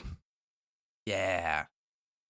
Coming up here. There's a lot of them though. Oh, and we find out that tomorrow, October 10th, is Fielding's birthday. Oh, yeah. Yeah. Is this where we get the weird banter about her losing her virginity? I think so. Yeah. That's it has to be here. Not weird and not necessary. Yeah. They do like a big amount of them like finally being pals now that they've gone through this thing. Is bizarre. It's a little bizarre. So this is as they're walking into the industrial building. I'm gonna rewind slightly. The shot is not done particularly well. There's one cutaway where they're walking in one cardinal direction, and then a cut, and they start walking towards the camera. Yes. And that shot walking towards the camera, continuity wise, it doesn't make sense for them to be standing there. And it also starts a little early because it's clear they were both just standing there and then started walking when someone told them to. Like they could have. Yeah, they should have shaved a couple extra seconds off of that, I feel like, but whatever. But this whole conversation becomes very bizarre in hindsight. Van Damme reveals that there was a woman in his past who he's attached to who is only referenced with past tense articles here. And then she asks him what happened to that lady. Yeah. And he's like, which she's obviously dead. Like, that's the way you talk about dead people. So like kind of shitty to ask that. But pin in this conversation because we will come back to that. So yeah, they kind of do like some cop partner background talk here on their way to the industrial building. And then we see our cold magnet sign. Oh, there's a car outside with the license plate of Senate, which is hilarious. Yeah. Yeah. Which is McComb's. So we have young McComb talking to Parker, and then old McComb and the Goon Squad show up. Yeah, and their future Goon Squad regalia. Yeah, so 2005 McComb and his goons show up to talk to 1994 McComb. And we get the two McCombs talking back and forth to each other, and I think they did an okay job of this, especially for 1994. It is a reasonably believable performance out of Ron Silver here, acting off of Phantom Ron Silver. Yeah, so no, I think that I was going to kind of mention this as we go through, and now that we're about halfway through the movie, I will say this movie starts off acting-wise really rough. Like, it's the first couple scenes of this movie are probably the worst of it, but I feel like by the time you get to this point, they're like doing pretty good stuff, and either I just acclimated super quickly or they just are kind of better at doing bad B movie stuff. I think it's a little bit of both of those, and also Van Damme seems to do okay if there's a good actor that he's playing against. Yeah, and that's the fair. frequency of that goes up as the movie goes on, because he's That's mostly true. just interacting with Ron Silver, Mia Sara, his wife, and then who plays Sarah Fielding, Gloria Rubin. And those three people are all do a They're very good convincing actors. job. Yeah. Yeah, they do a great Yep. job. So I think that's part of it, is he's just around better people and is raised by that tide. So plot happens here pretty rapidly. I feel like things start to come together. We get the two McCombs talking back and forth. We get McComb just smacks another guy in the mouth, which is like kind of his thing. Yeah, he does like to do that a lot. He does like to do that a lot. Van Damme is creeping around the catwalks, kind of watching old McComb talk to both young McComb and Parker. And then is this the end of Parker? Basically, yes.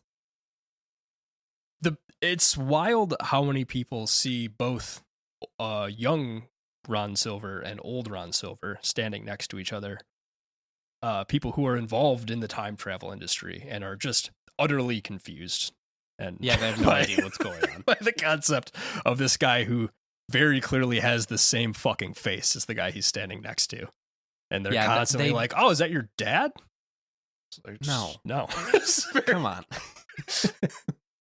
They have the same face. They're not, it's 10 years. Like, they're not that disparate looking. Yes. One guy's working the just for men a little harder than the other. That's it. Yeah, because he just like fully pistol whips him in the face. Yeah. With his future messes gun. him up. Yeah. Yeah, future gun. Never interrupt me when I'm talking to myself. That's the line. Yeah, That's a good that's line. a good one. That's a good line. It's a good It's a line. good line. And then I think this is the end of Parker. Yeah. After they talk, it kind of goes south. Van Damme pulls his future gun out, takes control of the situation, takes everyone hostage here. Gets the returner off of tells him to toss the returner. Yep. So then he would be trapped in time. Mm-hmm. And then we get Sarah coming in for backup. Oh yeah. Which is important. I have Very written important. down, don't stand so fucking close to your hostage. It's real pet peeve of mine in movies here. It's like, you have the ranged weapon. You don't gotta get up You there. don't need to be hugging the person you're holding at gunpoint. In fact, you probably shouldn't be, because they're going to take the gun away from you. Yep. We get another ideology line here out of McComb, if you caught it. The country's going down the drain because of the special interests. We need someone in the White House who is so wealthy he doesn't have to listen to anybody. Oh, so rich he doesn't have to listen to anybody. That was it. When I'm in office, It's going to be like the 80s again. The top 10% will get richer. The other 90% can emigrate to Mexico, where they can have a better life. Timecop. Yep. But Van Damme, at this point, fully in control of this situation. Him and Sarah here have the goons disarmed. All of the McCombs are disarmed. Time cops seem to be doing time cop things well. I don't know how they're gonna. Are they gonna do like a group hug to bring all these dudes back for? Yeah, their there was military that tribunal? question, like, how are you gonna deal with this? But it doesn't necessarily need to go there, because obviously Fielding turns on Timecop. Oh, she's dirty time cop.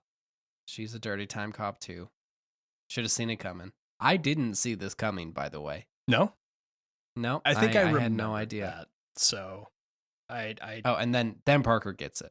Oh yeah, then It's Parker after gets it. Dirty Time Cop. Yeah. So we get. I really didn't see it coming. That's because she's a better actor than most of the people in this movie. Yes. We get another fight scene here in this scaffolding, catwalk, industrial superconductor producing plant. Unclear what this building is. But it's got shades of the end of Red October to me. Oh yeah, with just the catwalk and the gunfire and whatnot. And the big fucking wrench. I have. Oh, the big wrench. That's my next note. Is I love an oversized wrench melee. So yeah, we get the pipe wrench the size of your femur comes out. Yep. The goons try to execute JVD. Doesn't go well. He disarms the wrench wielder. More industrial combat. Bad hats and smoke machines happen here. Yeah.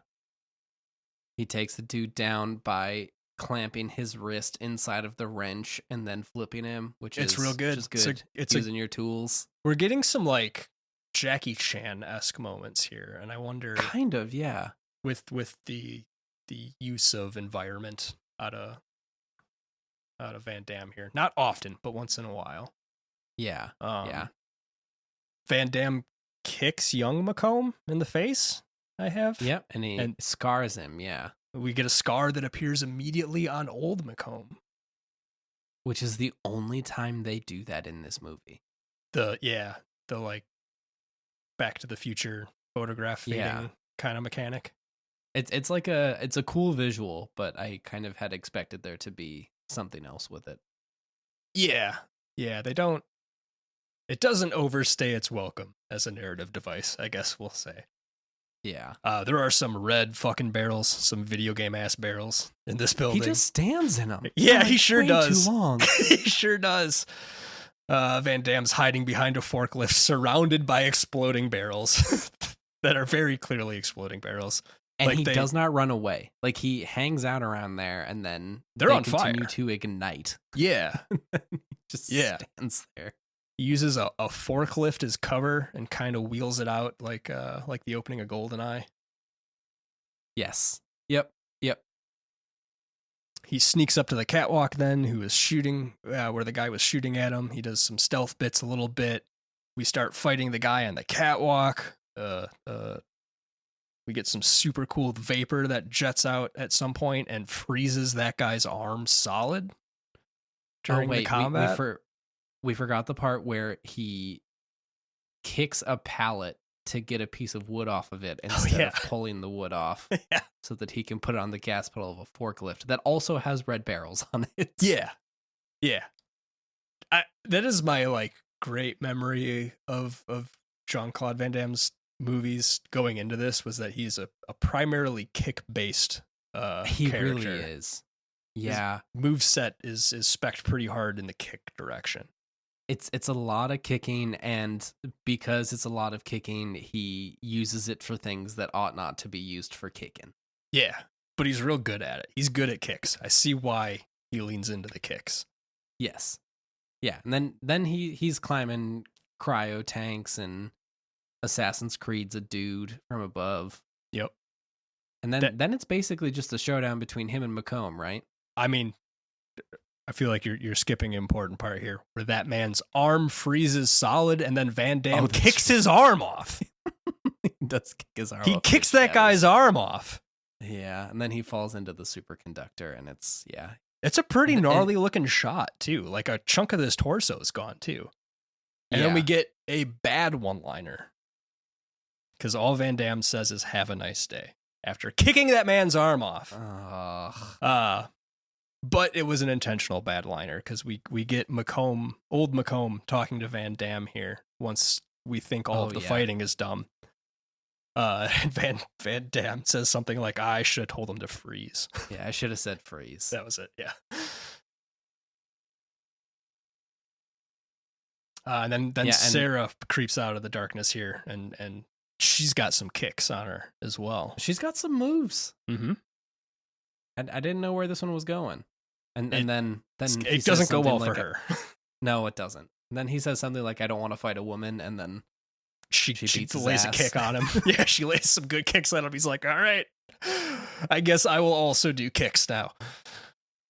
And then Macomb just fucking shoots her. Yeah, so here this was a thing that was confusing to me because he does shoot her, but the movie makes it seem like he just taps her in the head, which is not the case. No, the film is confused about how to kill someone with a gun pretty frequently. Yeah. Yeah. Yeah, she falls down and there's like blood coming out of her mouth for some reason. Maybe that was from the kicks that Van Damme laid on her. Maybe. Or just classic movie, this person is dead. Yeah. Yeah, you are led to believe that she is dead, but she also took a couple in the chest like Van Damme did at the opening. So, but here is where we get to see how the return journey works. And it is fucking nuts. And makes less sense than whatever you were thinking they were going to do. Yes. Yeah. It's weird. So Sarah's down, Parker is dead. Both McCombs leave. And then Van Damme hits his little doodad and goes back to 2005. And we're back into the rocket car Stargate room. And we see the return journey after you hit the numpad. You somehow come back in the car. Yeah, and the in car going the opposite direction. is still on the Doesn't track. make any sense. Yeah, it's just switched around 180 degrees. And I think the boosters are still firing even. Yes. Yep. How do you get back in the car? Sense. How does the car turn? Did they? Okay. So. He was buckled in and everything. Oh, God. The buckle makes even. So does the car live in some other plane of existence while they are doing the time travel? Or do all of these scientist-looking guys in the Stargate room, do they have to put that thing up on blocks and turn it around and put it at the end of the track? Because they jump back in. I don't...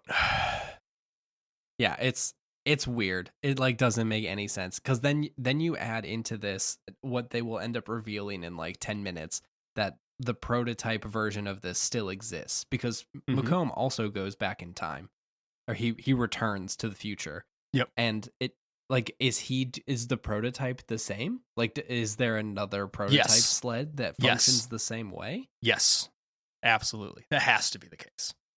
Yeah, it's so. And then is that how all of these systems work? Is there just like a pocket dimension filled with 45 of these cars just constantly going back and forth? And is it the same car or is it a car from a different plane of existence? Yeah, who knows? I don't think they thought that far ahead. They're just like, we built this car set. Let's just get the rocket car. Well, going if the you other go direction. forward, you go back in time, and when the car moves backwards, you return. That's true. End of conception. Yeah. They have to go the opposite direction. The globe is spinning, and that's how they do it. Just spin it back. Superman it up in here. We get some good time travel nonsense in here, though, and this is very Ray Bradbury Sound of Thunder going on. Yes. So we start panning back around TEC headquarters, and we see the previous Parker data system signs are now McComb data link signs. Yep. We learned that instead of being desperately behind, McComb is now ahead in all of the polls. And he is successfully shutting down the TEC. We get a good line out of Bruce McGill. The chicken shit Senate committee caved in. They all want to be on the good side of the new boss. Yep. And then that's when we find out that the prototype is still active. And then we learned that McComb has ordered them to go back and kill Van Damme in the past. Is that? Yes. Yeah. He has to be erased before he joins the TEC. We get another cutaway back to his future car. Yeah. So here's we're getting like really weird and timey-wimey with this. So his assistant or person running his campaign still has a broken nose that he received in a previous the last time we were in this car. Yep. So, but he did not travel back in time with McComb. So correct. Correct. So everyone the scene else, in which 2005 Macomb broke the staffer's nose an hour ago in the film yep, should no longer have been able to take place now that Parker died in 1994. That should be a correct. diversion point. But for some reason, Yes. that dude, I mean, to be fair, Ron He could have Silver's busted his walking nose around differently. just smashing dudes in the face as just like a matter of course. Yes. Like we've seen that guy just kind of smacking guys around, specifically in the mouth face area Yes. for humiliation damage more than anything else repeatedly. So Yeah. maybe we are to assume that he just keeps his He just punching does bag that? around. Yeah, that's kind of his thing.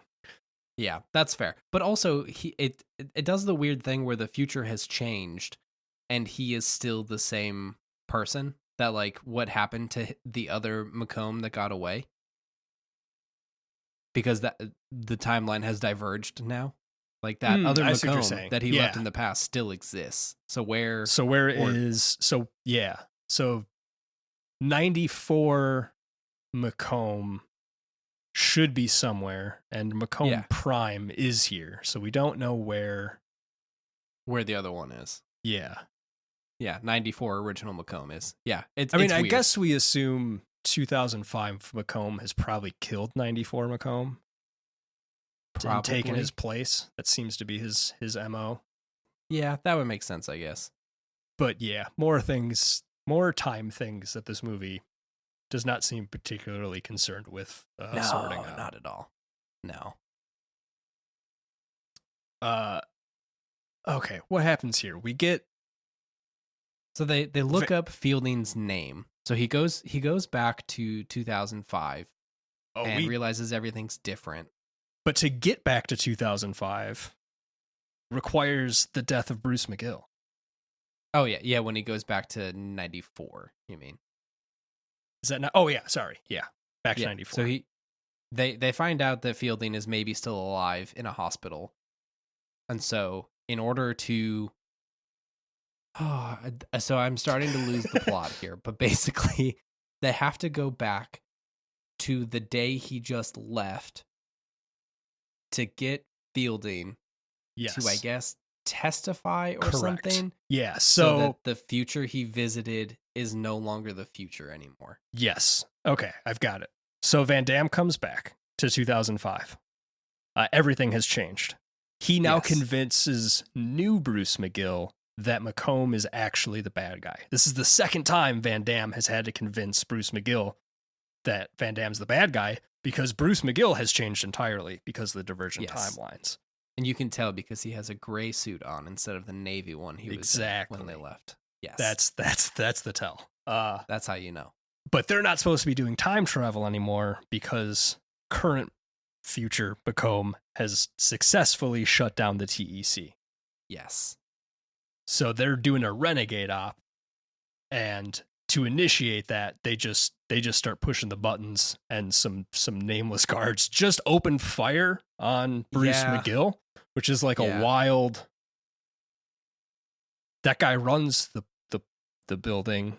Like, I get those guards are probably from some other branch and loyal to Macomb tangentially, but that's like a wild chain of events. Either way, Bruce McGill takes a couple shots to the chest, sending Van Damme back in time to go find Sarah so they can grab Sarah from 94 and prosecute McGill in 94 or bring her back to 2005? Question mark?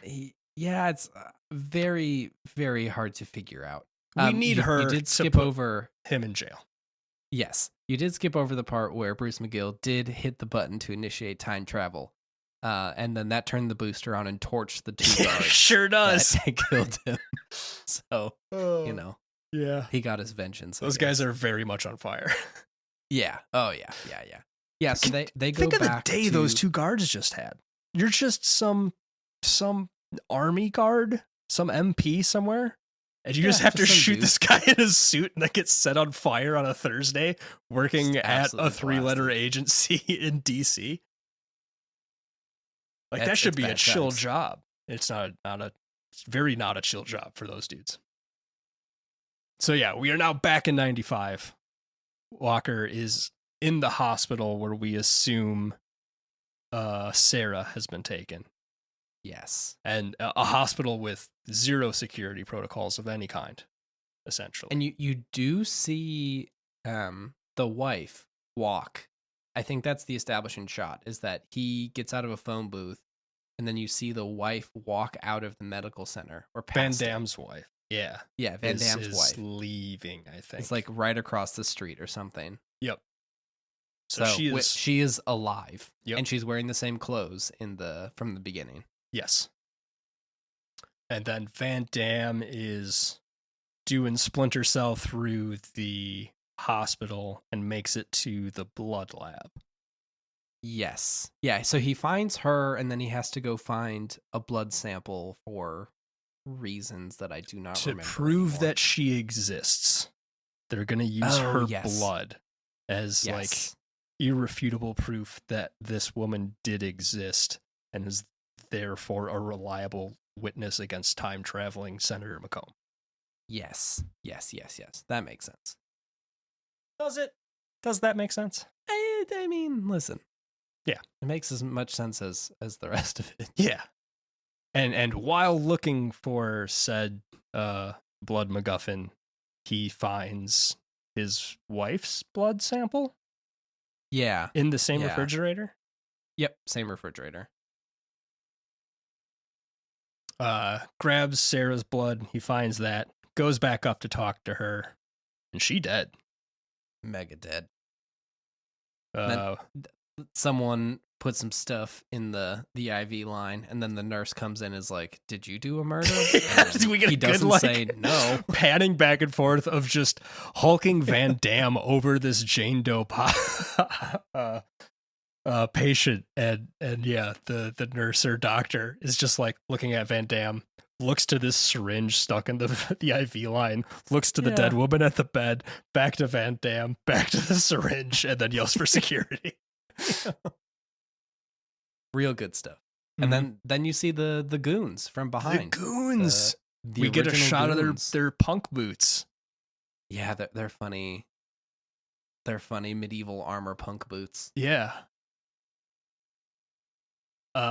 We get a foot chase through the hospital as the nurse and security are trying to catch Van Damme, who is trying to catch the goons. Chases him down real far. Yeah. I feel like this is sense. the part where this is the part where the movie starts to kind of get weird for me, because all of a sudden we've gone from, okay, now Sarah is dead. I guess we have the blood sample, I think. Yeah. And then I guess we're at the mall now. I don't really know how we go from we get another Van Damme.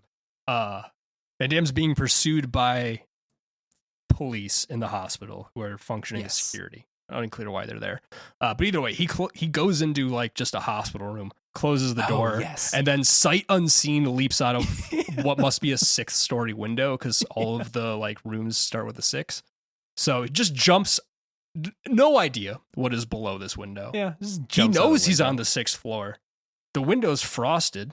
Just yeets himself out of that window. Takes a couple of bruises on the way down and is fine. And then we make it back to the mall. Where Van Damme immediately preemptively assaults Rollerblade Man from the opening. Yeah. Yeah, this is for what you're going to do. That's a crime. You're not allowed to do that. Yeah. What is he, a precog? Yeah. I mean, kind of he is, but also that guy technically has not committed a crime yet. Yeah. No, you just bullied him. Yeah. I wonder if he still steals the purse. Unclear. Guess we'll never know. Who knows how this has changed the timeline if he doesn't take that purse? Exactly. So we get 2005 Van Damme, who has traveled back to 94, who immediately goes to talk to 1994 wife. Yes. And this woman has no questions, really, about what's happening.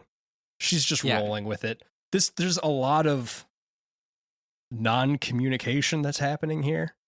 A lot of she's a little confused about his cool haircut, but other than that, it's just like, okay, I guess we're gonna run through this mall. Yeah. There's a lot here that I have a problem with. And all of this could be addressed by him saying, like, I don't know, 4 sentences to her, which he refuses to do. Like, he is trying to, like, maintain some kind of timeline continuity by not explaining exactly what's happening to her, and I'm not really sure why. And it does take her a little bit to recognize him, which is wild, because as you said, his hair is different and he has the same fucking face. Yeah, that's kind of it. Yeah. Yep. That'd be like if I put on a hat and my wife called the police because there was a stranger in the house. Like, it doesn't. Yeah, call the time cops. There's a stranger here. So we get some banter between those two in where are they? The back of the They're like mall? In a back room of the mall, yeah. And he basically explains that he's from the future. That like his new job is time travel. Yep. And he goes and points out 1994 Van Damme to her. And then she gets it. And oh yeah, this is the part that I was even more annoyed about. Like, the 3 of them could talk. Or if he's afraid of the whole like the same matter, same time thing, he could tell her, and she could just go tell 94 Van Damme, who is already accepted a job as a time cop, or is a day away from has been pitched on being a time cop at a minimum. The man knows time travel is real. You can go tell that guy, hey, I'm you from the future, or hey, I just talked to you from the future, and XYZ has to happen. But for some reason, because of plot, we cannot explain to 1994 Van Damme what the fuck is going on. So he tells something they maintain for the rest of the movie. They sure do. So he tells wife, hey, I know you've had a real fucked up day on account of the whole pregnancy thing, which I don't know about yet, but I do because I'm from the future, and also me being here from the future, and also this chase scene we just had in the mall. I get all that, but I need you to go back and talk to 1994 me and make sure nothing different happens. Yes. Yeah. Like we need to have our same weird conversation. Yeah, we go back to the infidelity role play. Yes. Immediately. Yeah. And she straps in and soldiers through this like a real trooper here. She pulls it together. She's got a moment, but she pulls her shit together and does the dumb thing he asked her to do. Yes. It does get kind of weird because as we kind of loop back here, so the punks are in the mall. They are the punks that were originally in the mall before we moved forward 10 years and then had to come back and have him erased. So it doesn't make any sense as to why they were there in the beginning of the movie, but then they did try to murder him. It's very time loopy and doesn't make any sense. Yeah, the main issue is this movie can't decide if there is one contiguous timeline that we're cycling back and forth through and changing with each iteration, or if we're doing multiverse theory. Because it's doing a little bit of both. Yeah, because mostly the rest of this movie, like basically everything proceeds as it had previously. Like 1994, Van Damme and wife go back to the house, and then she comes downstairs after he has to answer the phone, and guess what? She's talking to 2005 Van Damme. So we're like maintaining the continuity of what happened in the beginning, but also it's not, I guess. Yeah. And in that conversation, he was the thing that Van Damme told her 1994 wife to do was to make sure to tell Van Damme that she's pregnant. Not entirely sure why that is important. But that's the thing that he has tasked Melissa with doing. And so they 2005 Van Damme sneaks into the house and talks to Melissa while 94 Van Damme is taking his "you got to come to work" phone call. Yes. And he says, "You didn't tell him?" And she replies, "He didn't give me a chance." And here I'm going to be a pain in the ass again, because right before we cut away from the mall, all of the clocks in the store chime for noon. Uh-huh. It's noon? It's noon. And then when we're in the house after what was previously the sex scene, it's dark out now, right? Yeah. Yeah. So I checked. And 10th of October, 1994, the sunset in DC was at 6:37 p.m. So it's been at least 6.5 hours for her to be like, "Yo, I'm pregnant." And she's like, "Actually, what if we just fucked for a couple hours?" Yeah. Or 6. Yeah. And I continue to not tell you that. Yeah, I didn't give me a chance. Didn't find time in the 6.5 hours that we were hanging out. It's a difficult conversation to come up. You got to find a good way to do it. Just because you saw me from the future doesn't mean that the timeline has to change. And at this point, Melissa starts to get a little suspicious, and she starts asking some questions of future Van Damme. Yeah. She's like, "Hey, where am I? Are we still together?" He's like, "Oh yeah, we're super together. It's going great." She's like, "Oh, cool. Do you have like a picture of us from 10 years from now that you could show me?" He's like, "I don't have pictures." No. And her immediate response is, "Am I dead?" Which, she's way smarter than Van Damme. She should be the time cop, I think. She should be the time cop. Yes. When they remake this movie, she will be the time cop. Yep. And I believe then 2005 Van Damme slinks away because 94 Van Damme is coming down the stairs to leave for work. Is that correct? Yeah, he this is where the home invasion begins again. So he goes outside. Well, she tells him here that she's pregnant. Finally. Yes, right up here. Yes. Right at the top of the stairs.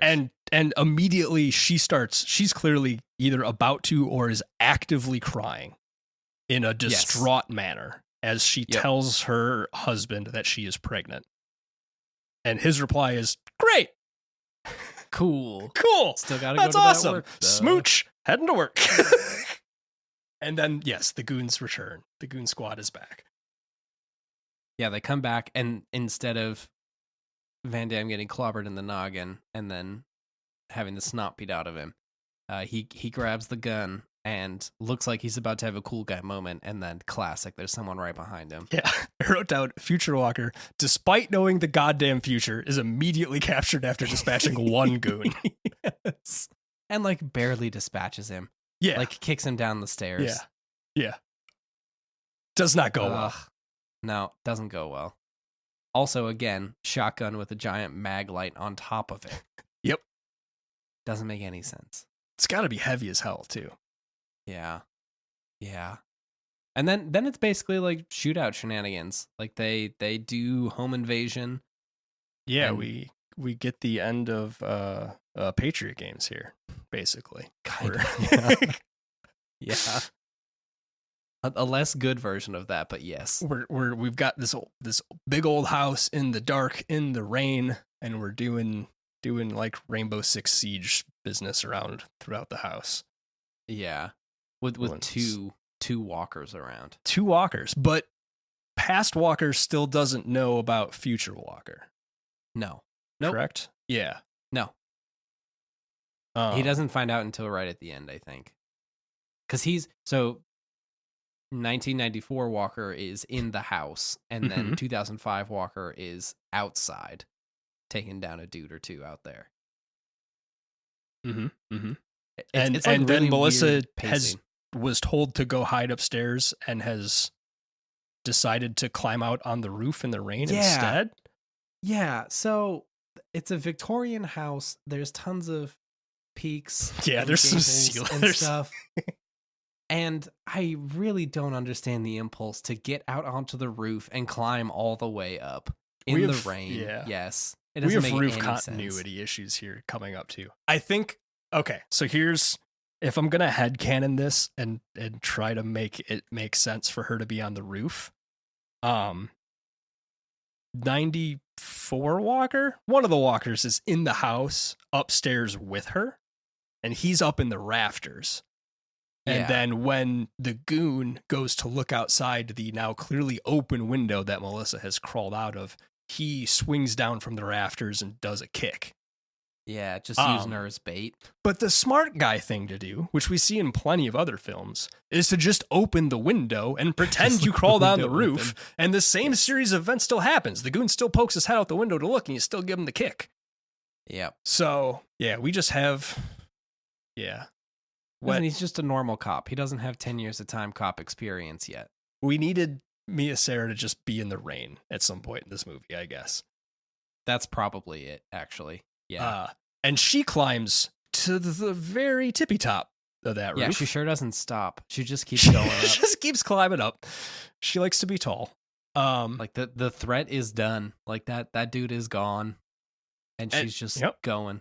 And then, again, Walker immediately gets his ass handed to him on the roof and is now dangling from the eaves by one hand as a goon is taunting him. Yes. And then she falls off the roof. And now we have Van Damme holding himself up with one hand on the world's most securely affixed eavesdrop I've ever seen in my life. Yeah, they knew how to build him when they put him on that house. Yeah, he just like is hanging there with her on one hand, and then the classic, man, there's got to be a page or something that shows me the first time the dude holding onto a ledge and then someone steps on his hand trope. Like, that's got to be a thing. Yeah. Oh, that's that's all in over everything. these movies. Yeah. And then we get some reverse shot of Van Damme looking at the goon who's about to push him off finish pushing him off the roof. And then we see Van Damme's gun, which is clearly not within reach, especially since his other hand is holding his wife up. Yes. Yeah. Definitely not in reach of him. We cut back to the goon, and the goon gets blasted through the floor. It's real good. And Mia Sara has grabbed the gun. Melissa, his wife, has grabbed the gun and dispatched this goon in a very cold manner.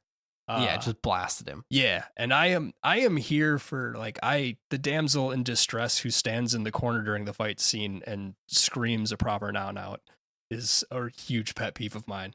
So I am here for that, for sure, for her taking agency here and getting them out of this situation. We'll give them a point back for that also. Yeah. It does seem like she blasts him right in the dick, though. Oh yeah, there's a lot. Again, this movie likes hitting dudes in the dick. Yeah. Mm-hmm. Fair. Mm-hmm. And then he plummets like 4 stories, I think. Yeah, they do a lot about making the roof height threatening in establishing shots through these scenes. And later, not much later here, dude, fucking Walker's gonna fall off the roof and be fine. So yes, they kind of undercut that a little bit. That's what all the rain's for. Oh yeah, because he immediately gets shot again, doesn't he? Yeah, he climbs up and then just immediately takes one in the chest. Yeah, the goon shoots him, double taps him in the chest again. I wonder, are they trying to reestablish continuity to get Walker back on the ground outside with 2 bullets in his vest? Probably. To mirror the opening? Yeah, like it somehow events conspired to make it be the thing that it was before. I feel like they're trying to do that, but they don't really commit to it. No, not at all. Yeah. I've also totally lost the thread on if that is past Walker or future Walker up on the roof getting shot. Oh, I think it's past Walker, right? Yeah. Yeah, okay. It's past Walker. Yeah, because this entire time they keep cutting back to future Walker, and he's literally just walking around outside. And then he finds a clothesline and puts some clothes on the clothesline that will obviously get blasted. Yeah. But he has not entered the house yet. Okay. Oh yeah, and then he grabs the shotgun from that guy and shoots him in the dick. Shoots him in the dick with his own shotgun. Yeah, sure does. Uh-huh. That guy goes down. That means there's 2 guys left, maybe? I think, Goon and Goon Prime. I think our two goons from the opening maybe are the ones that are yes still about. And then old Macomb shows up? Yes. Yep. Yeah. So they enter the house, and then, I guess past Walker is still passed out. Future Walker enters the house, and immediately Macomb has a gun on her. Mm-hmm. Mm-hmm.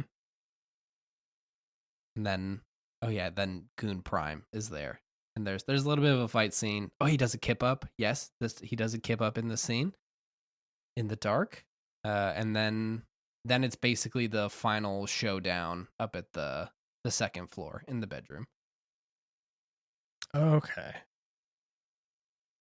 Oh, we get the bomb placement just before that. The C4. Yes. The C4, which that's not what. I mean, yeah. It's fine. It's a good looking bomb. Doesn't look anything like C4.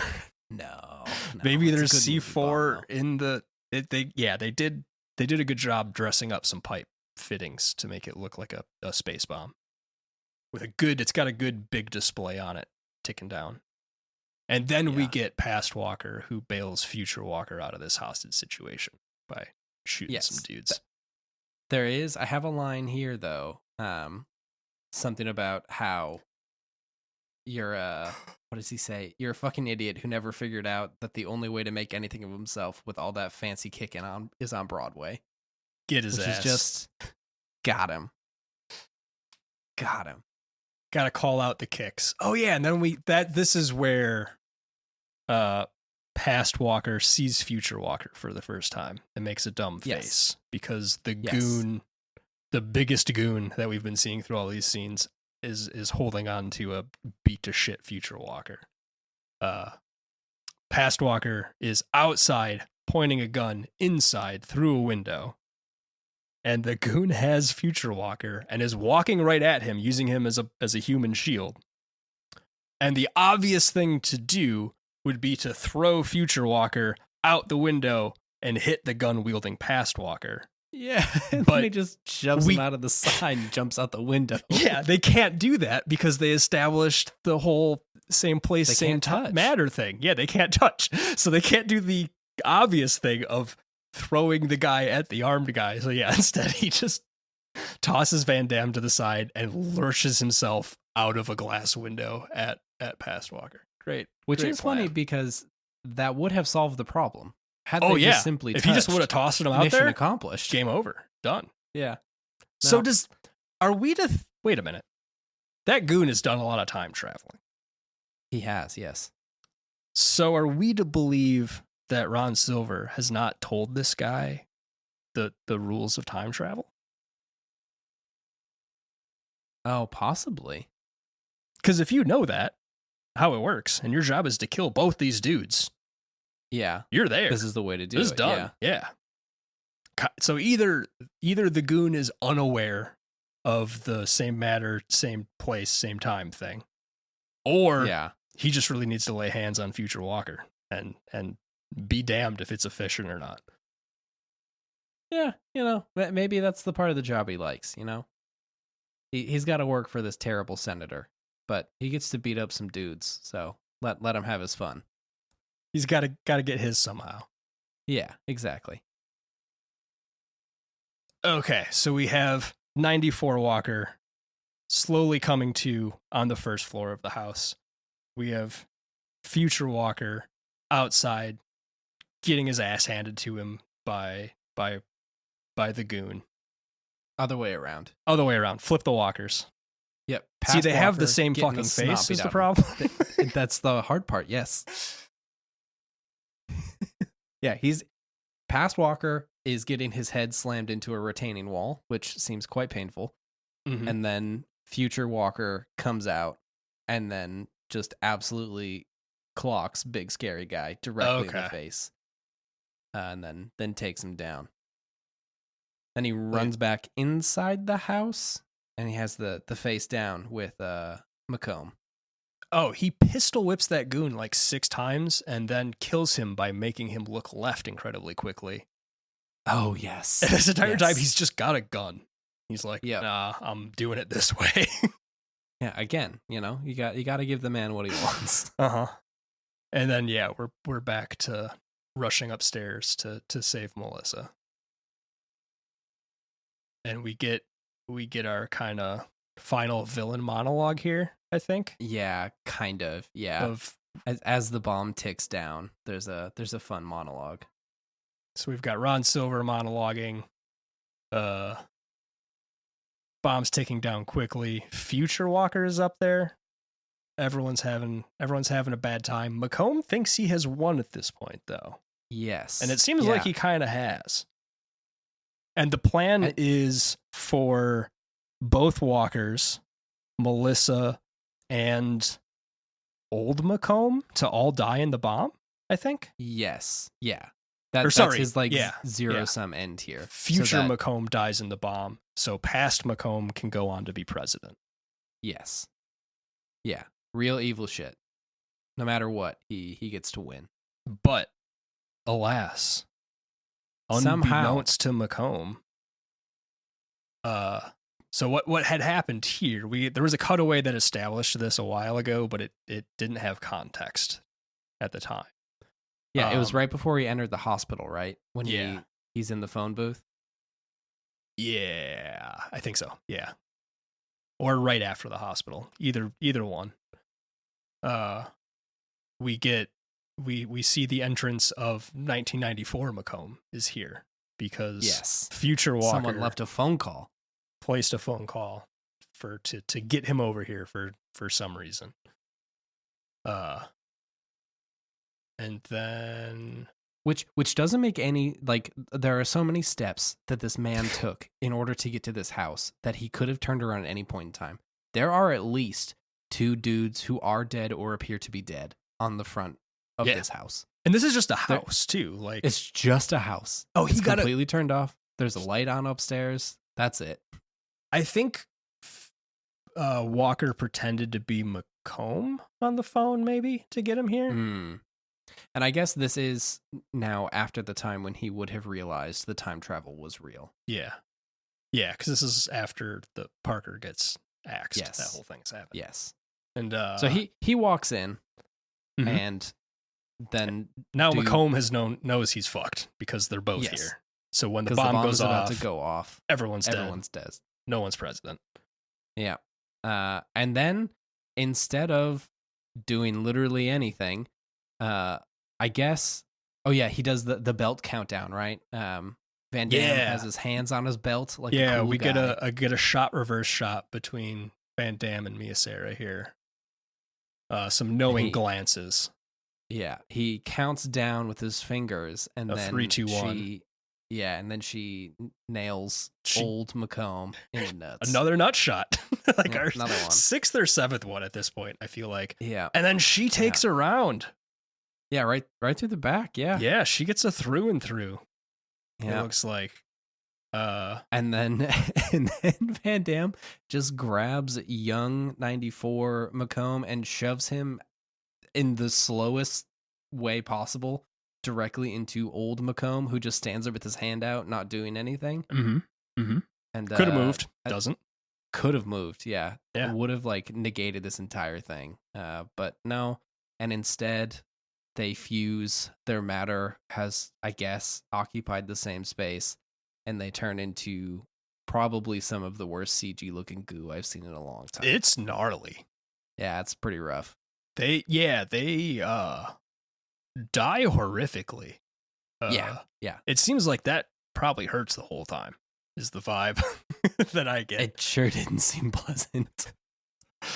And then they like leak into the floor and disappear. Yeah, they're just a puddle of pink goo on the ground. Yeah. And then we get Future Walker carrying now shot Melissa Walker slowly out of the house as we wait for the bomb to explode. Yes. Yeah. I think that dude can move faster than that with her. Like, it sure seems we've like seen him. He is huge. And he taking his time. Given the circumstances. Gotta be gentle. House blows up. Bomb goes off. We get to see that good. They get to reuse the shot of that house blowing up. It's real good. It is still good the second time. It is. And then he just lays his now bullet-ridden wife on top of old Walker. And, like, he's getting real close to touching that. Yeah. It was dangerous. Yeah, Dangerous that's territory. unnecessary. He could have sneezed and this whole movie would have been very different at the end. Yes. Yeah. But yeah, he just leaves her with a bullet hole in the rain and dips. Just kind of assumes that'll work itself out in payroll, I guess. Yeah, like the previous version. I guess the previous version of himself, they talk about this in the movie, but the previous version of himself is knocked out and in enough pain that he is not waking up, but is still alive. So 2005 Walker is still there, and I guess doesn't have his spine broken from falling off the the roof. Yeah. And then also getting this shit kicked out of him. Yeah, he's fine. Yeah. And then he makes the return trip at that point to back to 2005. Yes. And we get similar to right after Parker got shot and all of the signs switched from Parker data link to Macomb. We are back looking at the same things that are now back to Parker data systems or data link. Yes. Yeah. And but Bruce McGill is wearing a brown suit this time. He is. And so he seems a third timeline. He seems relatively unaware of the work that they do there. Yes. It becomes clear that there is no protocol. There's no standard debrief that happens after the time travel of like, hey, let's figure out. And just goes right to his car. Let's figure out why that happened and what's going on, and if your mission was successful, and let's maybe try to figure out. You tell me all of the things, and we'll see if we can figure out where the timelines divert. None of that shit. Yeah, no. Bruce McGill is just like, why are you talking crazy? Like the past is different than it is now. Yeah. Yeah, bit of a doesn't hole. make any sense. Yeah. And also, like it goes back to the weird thing of like, oh, we can't travel to the future because it hasn't happened yet, except when you change the past and then you return to a future that hadn't happened yet, but that's fine. See, I think it seems like the return trip doesn't count as time travel. Yeah, because it's not returning, right? Like it's not coming back to where it left because you have changed the past. Right, but the movie primarily assumes only one timeline exists. Yeah. So you're not. Yeah. So you're going back to the same point in time. Yes. Which is a weird way of thinking about time. But yeah, and we don't. I mean, we'll get in like the planet moves, which causes a lot of complexity in the whole XYZ coordinate system when time traveling. That we're not gonna touch that. That's some 201 stuff we're not going to get to this semester. Yeah. So yeah, we get some poorly thought out dialogue between Walker and McGill, and we kind of establish that we have now set the timeline to where Walker would like the timeline to be, essentially.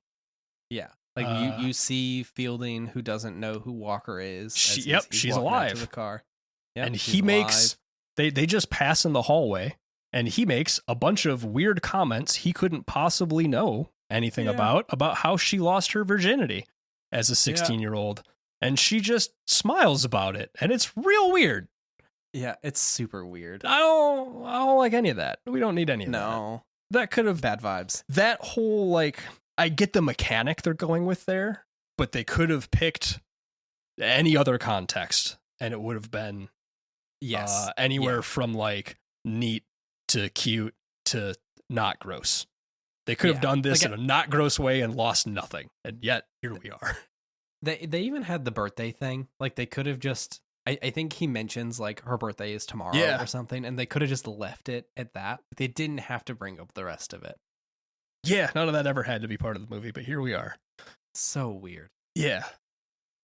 And then We'll see. Did you pick up on what's our next scene here? He gets back in the car, I think, and drives home, right? Yeah. Anything about that jump out at you? He's got kind of a space car looking thing too. It's like halfway between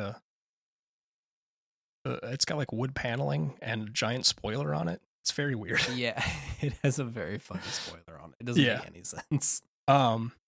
And anything else jump out at you there? Oh, the part where he goes back to the house. The house they just blew the fuck up? This is your movie. That was like 2 minutes ago. How did you forget you just blew up that house the second time? My favorite part about that is that they didn't even do the thing where they made the house look like it had been rebuilt. It's the same exactly house. as it was before. The paint's still chipped. That's why I talked about the paint earlier. Oh, it's got all the same weathering on it. They could have.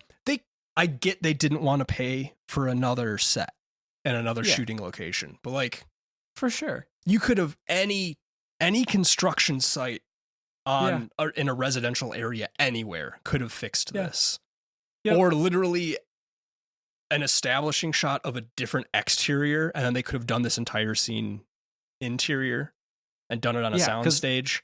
Because most of it is just on the front porch anyways, that like you don't need to have the whole thing house to do that. Yeah. No. You don't need the establishing shot in front of this house. They could have done it. Blew up. They could have done an establishing shot of literally any non-blown up building in the world, and then cut to him closing the front door on the inside, and they could have done this in any living room set anywhere on a sound stage. And instead, we've unexploded the exploded house for no reason.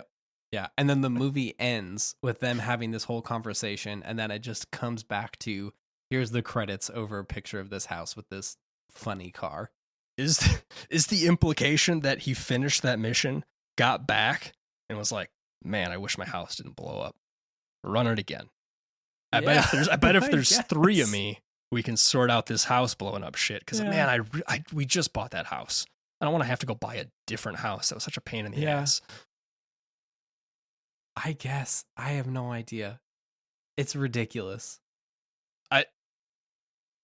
One of the like most glaring continuity mistakes I've seen in a long time.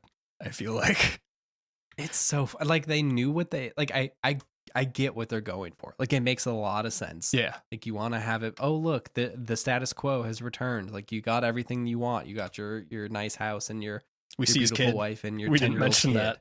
We didn't mention the kid is not exploded. Yeah, she was pregnant when she took that bullet too. She certainly was. That's why he has a bowl cut, I assume. Yeah. I think the like honestly one of the weirdest things about this entire movie to me is this scene particularly where he returns to a house that was exploded but is no longer exploded. Mm-hmm. And this kid runs out and he picks up a 10-year-old child that he is supposed to have known for the past like entire life of that child. And he just picks it up and is like, yes, now I have a child. He also looks at that kid pretty confused too. Like it takes him a minute to connect those dots. Yeah. There's like an entire life of a child that like, not only did you, like you didn't miss it, like you personally missed it, but you, the person, did not miss it. Mm-hmm. And this is so confusing for everyone involved. And to your the point, wife is like, "Oh, did anything happen? No, it's fine. Just had a normal day." To your point, the Timecop earlier, office. Where the fuck is 1994 Walker now? Yes, exactly. Like that dude should be the parent of this child the whole time. Like that guy didn't die. Yes, no, but now they like occupy the same space. I guess. Is that guy at a different job? Is there another Timecop Walker? Because like what should happen? Maybe we end up doing like a full let's fix Timecop episode at some point. We need to get a whiteboard. But like when you join TEC, your continuity needs to cease to be public at this point forever. Yes. You don't get to be a person ever again because you're doing timey-wimey bullshit. Yes. And the old you continue like Yeah, it gets like really wild. It's the same thing as like how that guy has a broken nose. Yeah. And there is a Macomb, but I don't know if that is the same one or not. Yep. It's so confusing. Yep. Didn't quite crack that nut. No. And they're gonna go barbecue some hot dogs. Yeah, that's it. Which, the dick obsession ends at the end. Man, they can't. This is a really homoerotic film, I think. You are towards the East Coast. Do they use barbecue as a verb? I feel like that's like a 90s thing, maybe. Is it? Hopefully. I think that's probably like this movie was shot in Canada and it's a Canadian thing or something. Ooh. Yeah, okay. That's my I guess. feel like grill or cook some hot dogs is the typical way of doing it, but Yeah, I'm who aware knows? that people use barbecue as a verb, Yeah, but I have but not that's not experienced that frequently. And when I have, no. it's been pretty recent, not in the 90s. Yeah, yeah. Now, let's see. Was this filmed in Canada? Feels like it should be. Yeah, I mean, I assume it probably is for tax reasons. Canadian casting by Lynn Caro. Okay. That's there's on a shot over the house towards the end. 1:33:36 before the actual credits roll. So at least something happened there. yeah. That's probably why I thought that I saw that earlier. I forgot. That's a it's fucking Timecop, man. That is Timecop. I loved this movie. Yeah. Yeah, it is entertaining as hell. Sometimes for reasons it planned and sometimes for reasons it didn't. Oh yeah, yeah. It's absurd, and it's just like I was thinking more about this as I was watching it, but it is very much a type of movie that doesn't exist anymore, really. Like the cool Mhm. guy action movie that is like not afraid to have a weird concept in this big way. And also I was also thinking a lot how this has been replaced by mostly like Marvel movies and John Wick, and they're all like sexless movies that don't have like there's no sleaze to them. They're Hmm. not like fun in that kind of way. Like dude isn't doing splits in his boxer briefs Yeah, or just like doing dick punches. Like it's just he's in his buttoned up suit with his cool guns. I yeah, miss these movies. there's a a vulnerability, I guess, for lack of a better word, Yeah. that doesn't happen. Because like a lot of this would just be dismissed as cringe now, I think, Yeah, in a probably. derisive way. Yeah. Um, yeah, I don't know. I think we'll as we watch more of these, I'm assuming we're gonna watch more of these. Oh yes. Yeah. We'll maybe start to piece together some cohesive worldview on why this is no longer the case. But Yeah. I mean, this is probably the part where I reveal to you that I don't think I've ever seen Commando. And I've definitely never seen Demolition Man. Oh, okay. There's a lot of these Okay. types of movies that I have never seen, or I have only seen 10 minutes of flicking through Fucking hell. TBS in like 2003. Yeah. So that was Catherine as of like a decade ago. Okay. And I was like, cool, I'm gonna Gotta get your education. yeah, for a while, when I was still ordering things off of Amazon back then, I was like, cool, I'm just gonna throw in an $8 Blu-ray of a Yeah. shitty action movie every time we order something. And yeah, there if you can detach and like let the nonsense wash over you, they are an entertaining time. Yes. Yeah. Um, And like I think that's the thing that is maybe the difference between a movie like this and whatever Statham schlock is going on is that I feel like those movies are winking at the camera constantly. Like it's not like cool guy has cool one-liner. It's Jason Statham is like, "All right, well, this is absurd." And then he just is called the beekeeper and kills a bunch of people. But like yeah, it's there's like some bringing the self-awareness. audience in a weird way. Yeah. Where like this Time Cop is like it's like, hey, this guy goes back in time and he is also a cop and like shit is happening. Timecop is profoundly sincere as a work of fiction. Yeah. And like it is an absurd premise, but they're just doing it for what it is. Yeah. And I think that that's the part that's missing from these movies now is that like you either got to be a hard ass dramatic actor, or we're just making a really bad schlocky movie that, you know, you have jumper cables to your heart because you need to have that heart a pumping for your crank. It's commitment to a dumb bit. Is that the Yeah, I think so. I think that but like really dumb is bit it. Like, as an entire underpinning premise, not like a scene or throwaway line. Like yes, the very foundational, structural core of your film is just dumb as hell. and it's like and we're earnest. not going to acknowledge the dumb as hell part of Yes. it. Where you're Yeah. very sincerely producing this dumb as hell thing. Yeah, I think that is the part that's missing, because they just went for it. And like the Yeah. same thing with stuff like you look at something like Predator or something, Mm-hmm. and like that's just a bunch of dudes being dudes in the wilderness, and the fact that there is a weird space alien in a latex suit, like there's no like winking at the camera. It's like, dude, he says a cool line and then blasts him, but Yeah. it is a dramatic Stick around. movie. Yeah. Yes. We might have to do Predator also. I have not seen Predator in a very long time. Predator was my breakup recovery movie for a lot of years, either for myself or for those in my orbit. Where if someone went through a rough breakup of sorts, we would gather together in a basement and cook steaks and other dumb foods and get just real drunk and watch Predator. Yep. That sounds all right. It's good. It's good for that.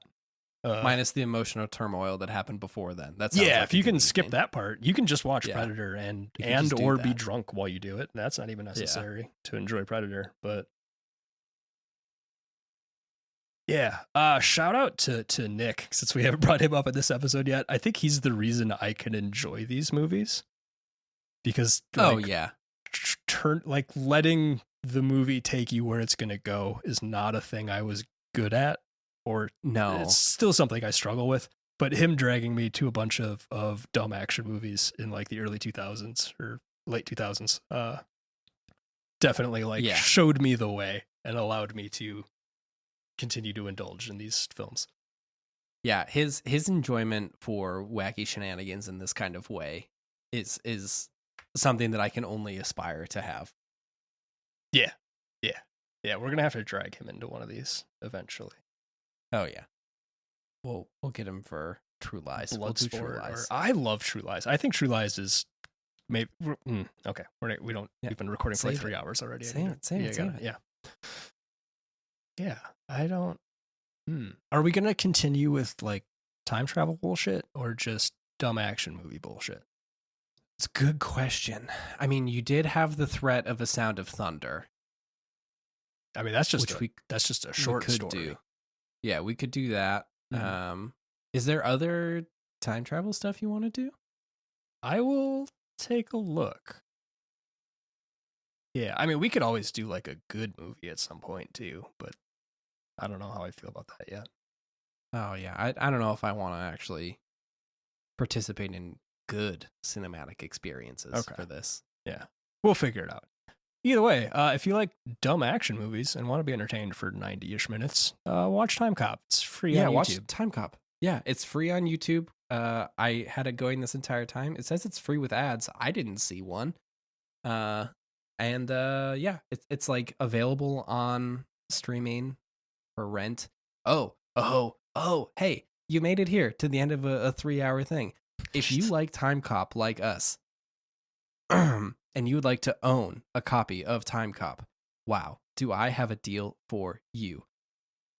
Check out the description, and you can enter our giveaway for a copy of Timecop, that if you are in the United States of America, I will send you a copy of Timecop in the mail. And I can't promise you that you'll be able to watch it, but I can promise you it will have Jean-Claude Van Damme's face on it. And what better thing to have that piece of art in your house? I mean, so yeah, there will be information in the description. Sign up for the giveaway, and I will send it out to you. They should have just put Jean-Claude Van Damme's butt on it, I think, instead. But I Second- haven't flipped second it option over is his because that face. could be on the back. We can only assume that must be true. Yeah. Yeah. Watch Timecop. Join the giveaway. I will send you a copy of Timecop to watch because I think that it's very important that we all own Timecop in some way. Oh, we recorded a 3-hour episode about a 90-minute movie. Yeah, we did it. We Hell gotta figure out a better way to do that. Yeah. All right. Well, I think that is going to be the episode. Might even be 2 at this you. rate. It might be 2. We did have a break in the middle there. Yeah. Thank you for listening and hanging out. I hope you enjoyed this conversation about Timecop. We obviously did. I think I might just watch this movie again now. If you like the show, please share it with a friend. Get them looped into this crazy shenanigans. No promises on what we'll be doing in 2 weeks, but it could be time related. It could be some other bullshit. I mean, that's the plan. So we'll see what we get up to. Let's see. 70% complete is the website. You can go there for reviews, videos, all that good jazz. And like I said, check that description. Please enter the giveaway because you're gonna want to have this copy of Timecop. I promise you. I sourced it, and you're going to love it. But yeah, that's an episode. Thanks for hanging out, and we will see you next time with some other nonsense. Would you like to say goodbye to the fine folks, Logan? Goodbye, fine folks. Bye.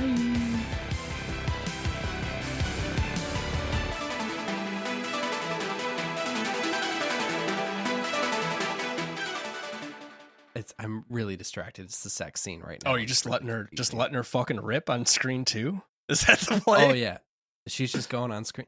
Yeah, so unfortunately, she's going crazy on screen too, right next to the intro. So it's and just that like, is a got distracted. That's a by steamy Van Damme's scene. ass. They shot for maximal skin. I feel like in that scene, they sure did. Lots of ass. All right, they're laying down now, so we can actually enter the show.